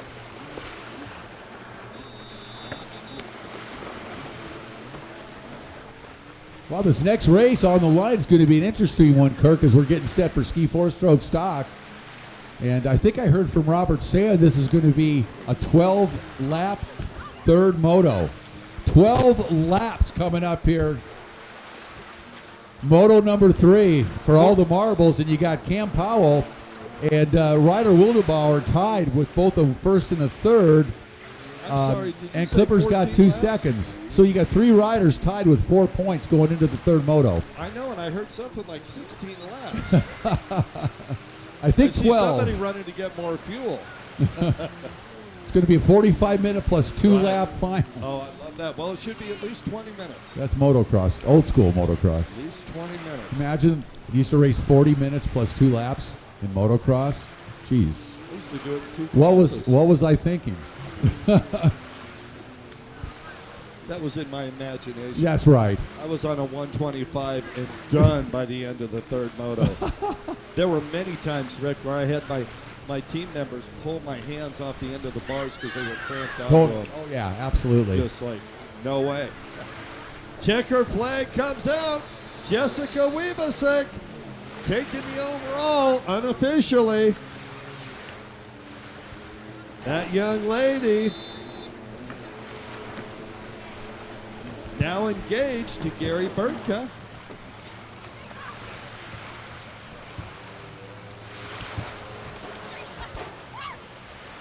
A little funny. It's a quick dozen.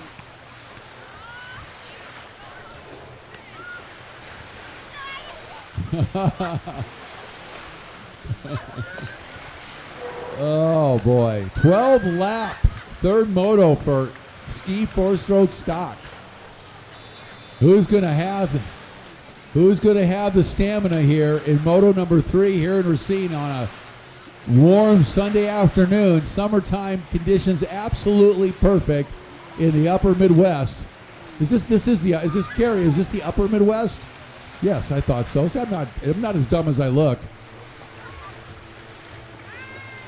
She's saying, yeah, you are. She said, don't kid yourself. All right, look at this. We got the Clipper with a pair of seconds for 4 points. We've got Ryder Wildebauer with a third and a first for 4, and we've got Cam Powell with a first and a third for 4 points. So 3 riders tied going into this third 12-lap final moto for Ski 4-Stroke Stock. This is going to be a good one. Also on the line, we got number 4, Zeke Kime, 44, Cam Powell, 51, David Cabrera, 55, Jay Finlinson, 212, the Clipper, Mike Klippenstein, 589, Robbie Finlinson, 800, Nathan Sherub, and 888, Ryder Wildebauer. Here we go. This is going to be a long final third moto for all the marbles in Ski 4-Stroke Stock. For those of you that are watching, taking times, get out your sundial. It's going to be a while. Wow. Hey, Cam Powell did not get a good drive. He's going to try and set up for a sweep on the outside. He's moved up one position. That's not going to work. Ryder Wildebauer on the inside's got a great jump, and he's going to take the inside split start. I'm sure that's. Let me check. That is Cam Powell on the outside. Yeah, Cam on the outside. Oh, this is going to be brutal. Oh. Ryder's got this. Watch this. Remember, we've got a long way to go here at the very beginning. 12 laps. And Ryder Wildebauer going to make that turn onto the front straightaway. Here comes Powell on the outside with a head of steam. Nope. And Ryder is going to hang on and shut the door on Cam. Oh, what a beautiful move by Cam. Did you see that inside-outside move? Nice. Wow. Wow, look at these two fine young riders absolutely ripping it up here. The young guns in pro watercross going at it in ski four-stroke stock. Wildebauer and Powell having themselves a battle right now. Ryder out front. We haven't seen him get out front in this class early like this. It could be bad news for the rest of the field. Let's see what Sammy's got. The 15-year-old out of Sioux Falls, South Dakota, who absolutely put on a show yesterday in Pro Ski GP on that Pro Watercraft Pro Force. Here today on a SXR 1500 in ski four-stroke stock. Out in front and on the gas, Cam Powell right behind him, and they have separated from the rest of the field so far. Wow. And these are stock machines. I mean, it is absolutely incredible, the riding skill of the top riders in this class. It really is. It blows our minds. And these two going for it for the overall today. So we are set up perfectly for a battle to find out who is going to be the overall champion this weekend in ski four-stroke stock, Kurt. I'll tell you who it is. It's the one that uses the best strategy for the Joker board. Yep, that could very well be the case. You're right. And I'm telling you, if I'm Ryder Wildebauer, I take it right now. Even though Cam's this close, yep. I want to get out of. They have enough of a lead that he could rejoin with reasonably clear water behind Cam. And I was 100% certain you were going to say that. Really? I'll go figure. It's like we're psychopathically connected, Mr. Lake. Well, by the sixth round of this tour, the first year we've had the Joker buoy, I kind of know how you feel about it. Yeah. Do it quick, do it as fast as you can, get it behind you. Well, not always. Most of the time. Yeah. There are times you want to wait. Well, if you have to. But yeah, I think that's a bad strategy. Of course, we saw Devin Farthing work that to perfection in Sport Open. Exactly. There goes Cam. Yep, Cam's making a good move here. He's going to get that Joker buoy under his belt and not lose a position. And I don't know if Ryder has had any pre-race thoughts about what he's going to do, talking over with Clipper, his mentor, or if it's just, dude, get out front and win. Okay. Just go fast. Well, he's doing that. He's definitely doing that. Wow. He really can ride. Boy, this is one of the top young riders in the world we're watching here. The way he carves corners on these stand-ups is absolutely a beautiful thing to watch. Well, Cam Powell right there with him. Oh, yeah, absolutely. I am so impressed with the way Cam's been riding this entire weekend. He's had one, maybe two bobbles that were, unfortunate and not great times, but man, is he riding well. But it was a treat yesterday to watch Ryder Wildebauer race that Pro Watercraft Pro Force, because that boat is designed to carve corners like nobody's business, and that young man at the helm is the perfect pilot for it. And you remember, he took that away from Clipper. Yeah. Right? Well, he really can ride that Pro Force. It's a beautiful thing to watch. And he is going to be a force to be reckoned with, I think, moving forward in any race he enters. Here he goes, Rick. There he goes. Yeah, he's going to come back with the lead because Cam is not close enough. Nope. But Cam's going to be closer. Well, yeah, he's going to be closer for sure. He's going to be closer. He's going to be right about where he was before they started the the Joker exchange. Just about, maybe not quite as close, but he's got the leader right in front of him. Here's the overall. How bad do you want it? You had one buoy between the two leaders. How bad do you want it? On points. And who's coming up behind him? We haven't even talked about Clipper. Is he back in fourth spot there now? Well, all I know is these two riders out in front, this is a 12-lap race, and who's going to want it the most? That's what we're going to find out. And they are close enough now. This is all about Cam Powell. At this point, it's all about Cam. He has got to respond to whatever Ryder does. If Ryder starts pulling it out, he's got to find some more back in the tank somewhere. If Ryder slows down, he's got to find the extra hump to make the move by.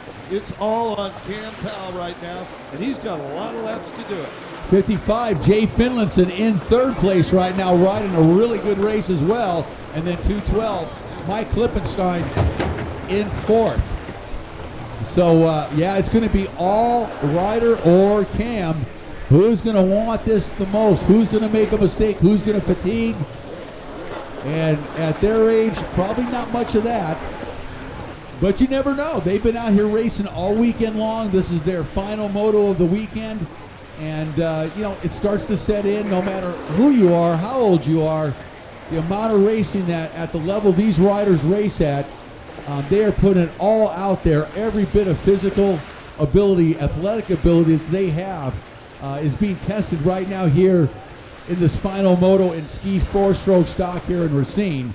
And it is a great race to watch because these two are all by themselves, knowing that they both had a shot, equal shot at the overall here in ski four-stroke stock. And right now down the front straightaway, halfway through this moto, our race leader, 888, Ryder Wildebauer out of Sioux Falls, South Dakota, in the lead, but right behind him, number 44, out of Syracuse, Indiana, Cam Powell, keeping the heat on Ryder Wildebauer.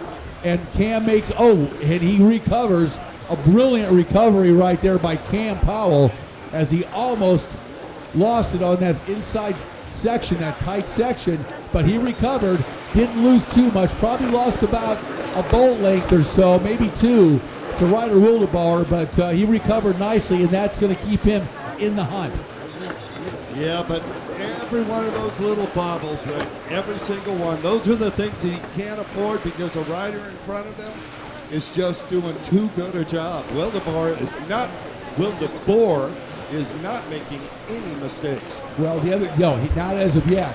And the other thing is when you make a mistake like that, you make a bobble, you have to physically recover, and that zaps just a little bit more energy out of you, let alone if you go down. Forget about that. Absolutely. But every little mistake, you lose your flow. When you're in the flow, it's effortless. It feels good. It doesn't take as much out of you. When you get out of that flow and you have to recover and exert yourself a little more, that's just a little bit more energy that's out of the tank. Yeah, you're fighting the boat a little bit, trying to push it harder. Well, before you were just flowing with it and everything was a smooth transition. Wildebauer, I think he lost a little bit that trip through.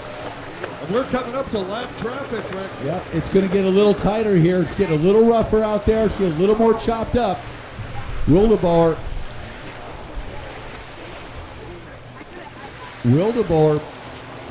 is doing, as you mentioned, a fantastic job and really hasn't made a mistake thus far this race. I haven't seen him make so much as a bobble out there. He's been really, really on his game, as he really has been all weekend long, let's face it. Well, and let's also, let's not discount the fact that he's riding in clear water.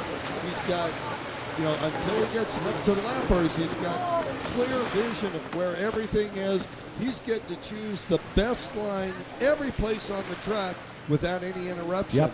And everybody else has got pump wash. You know what? And that is the benefit of getting out in front. Hallelujah. Yeah, right? I mean, you get that benefit, and we know that's important. In pro watercross, that is the name of the game. Get out in front early and enjoy good water.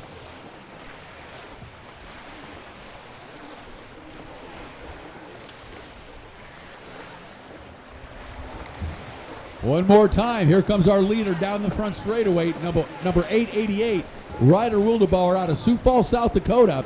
Number 44 out of Syracuse, Indiana, Cam Powell in second. Ryder, 15 years old. Cam Powell, 17 years old. So they are not too far apart in age. Cam's got a couple years on Ryder, but really a non-factor at this level.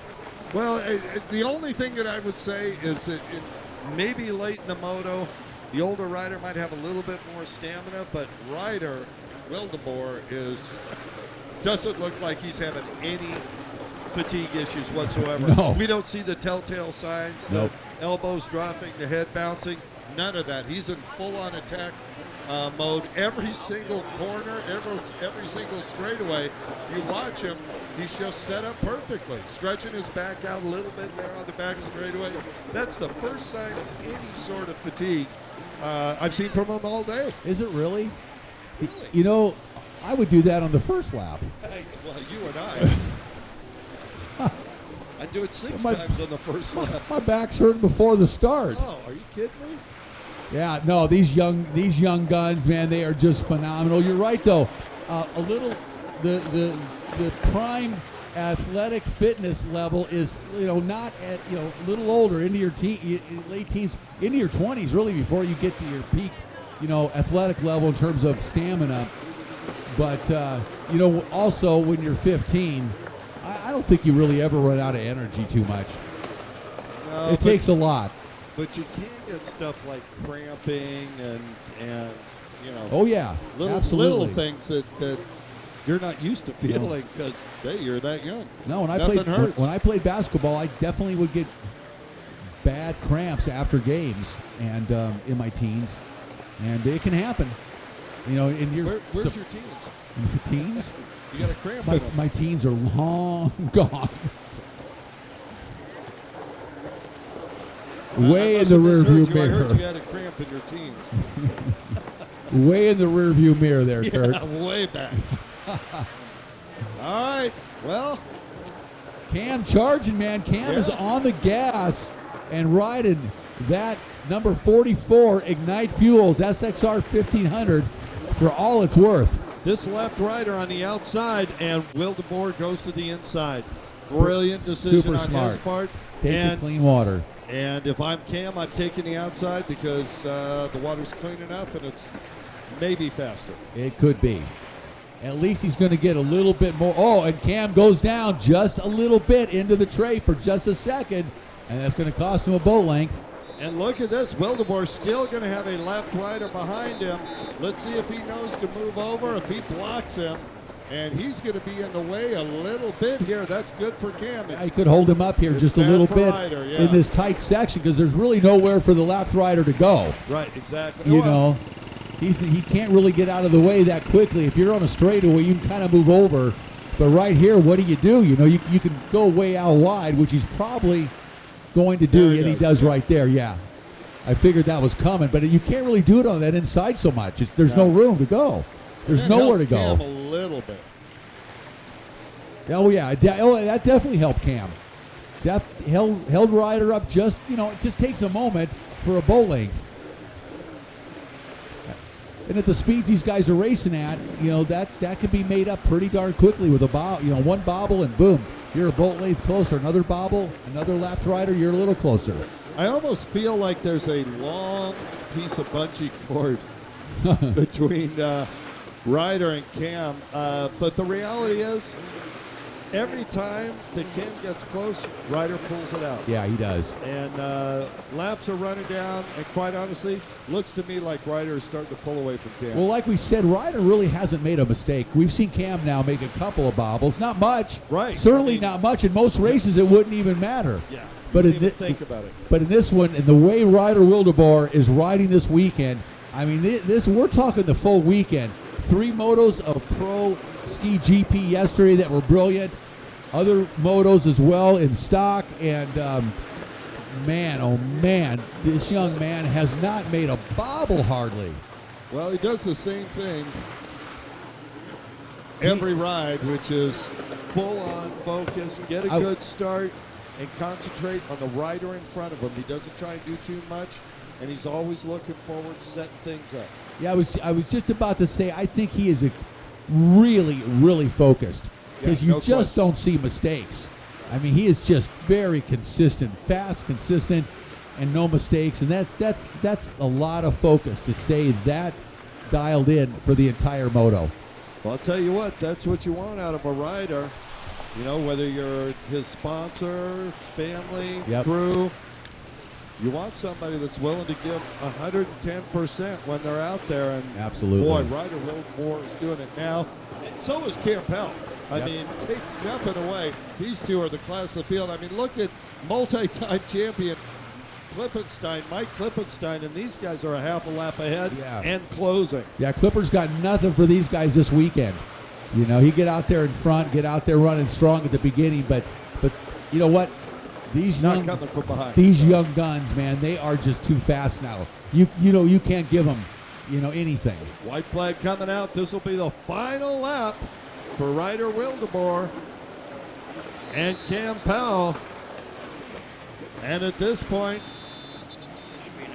it's going to take divine intervention for Cam Powell. You know, you see these little waves running in here now. When you get in between in this tight section here with those waves crossing you up, that creates a lot of challenges, and it's a testament to the talent of these riders, the way they handle these conditions through that tight section and around the entire race course at speed without very, very little trouble. Yeah, they've got it down. They really really do. And Ryder Wildemore is putting on a clinic. Yeah, he really is. He is a joy to watch race. 15 years old, and he has a bright future in front of him in pro watercross, to say the least, as he's going to do nothing but get faster for another decade. Yep, no question about it. Which is well, one final time through the split course, and we will have a champion in 4-stroke ski stock. Yeah, Clipper almost 3/4 of a lap down to Ryder Wildemore now in this third moto. And it's a long moto. This has been a 12-lapper, so they're being tested out there on this final, which they should be. Look at Cam Powell. He's got riders moving over, seeing him coming. But Ryder Wildemore will take the win. Nice job, Ryder Wildemore, to complete an absolutely perfect weekend. First in Pro Ski GP, first in ski 4-stroke stock. Doesn't get much better than that, Kurt. No, Cam Powell, a well-earned second position. Jay Finlinson coming in third. We got the 800 of Nathan Schroer. What? Yeah, he's trying to fold the balls right now. Well, just want to say one more time, a half an hour from now, let's call it 1 o'clock, a little after, we will have our award ceremony in the pits at the Pro Watercross truck. And Rick Lake. Easy for you to say. It's been a heck of a weekend here. It truly is. It's been a great weekend here in Racine, Phenomenal on the shore of Lake Michigan. A perfect summer weekend, July in the upper Midwest. It doesn't get much nicer any place in the country. It's just gorgeous. Welcomed with open arms, as always, by the city of Racine. So much going on this weekend. It's been a lot of fun, Kurt. It's been a ton of fun, Rick. And, fantastic racing. Absolutely spectacular rides. As we watch Clipper come by, folks, you're not seeing that right now. Yep. Great Just to finishing. see, Clipper, Wildemore, some of the riders we haven't seen for a while. We saw some new riders here that did fantastic. Hope we get to see them in Lake Charles and at the national championships. And remember, Rick, and everyone out there, Lake Charles, Louisiana, in about a month, it's a double points round. So it's going to set the championship there. Yep. Be sure to be there, and I hope we get to see some of these riders. Looking forward to it. I hate to have a month break, but it is what it is. But we'll rejoin everybody late in August, Lake Charles, Louisiana. Get some good Cajun food. It's the best down there. Poor boy. And Lake Charles, here we come. Hope you enjoyed the racing this weekend from Racine, and we'll see everybody in about a month. Thank you. He's Rick Lake. I'm Kurt Nolenberg, and we are out of here.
I love my job. My job's the best job in Racine County, absolutely.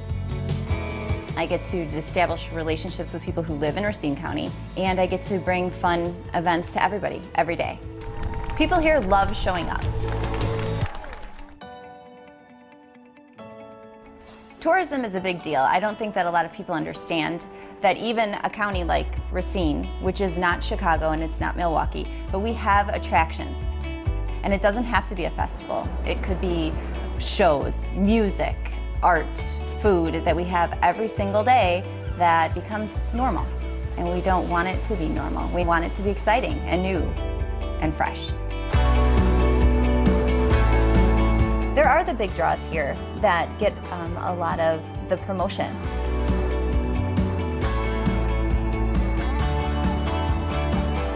But it's the surprise of finding something new and something exciting and cool that you didn't even know existed here.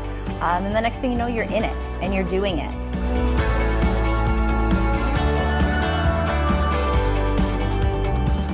It's really easy to get sidetracked here.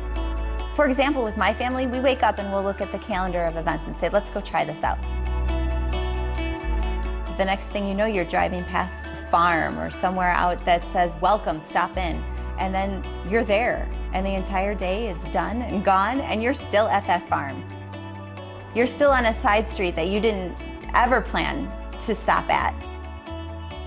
And we never even make it to where we started.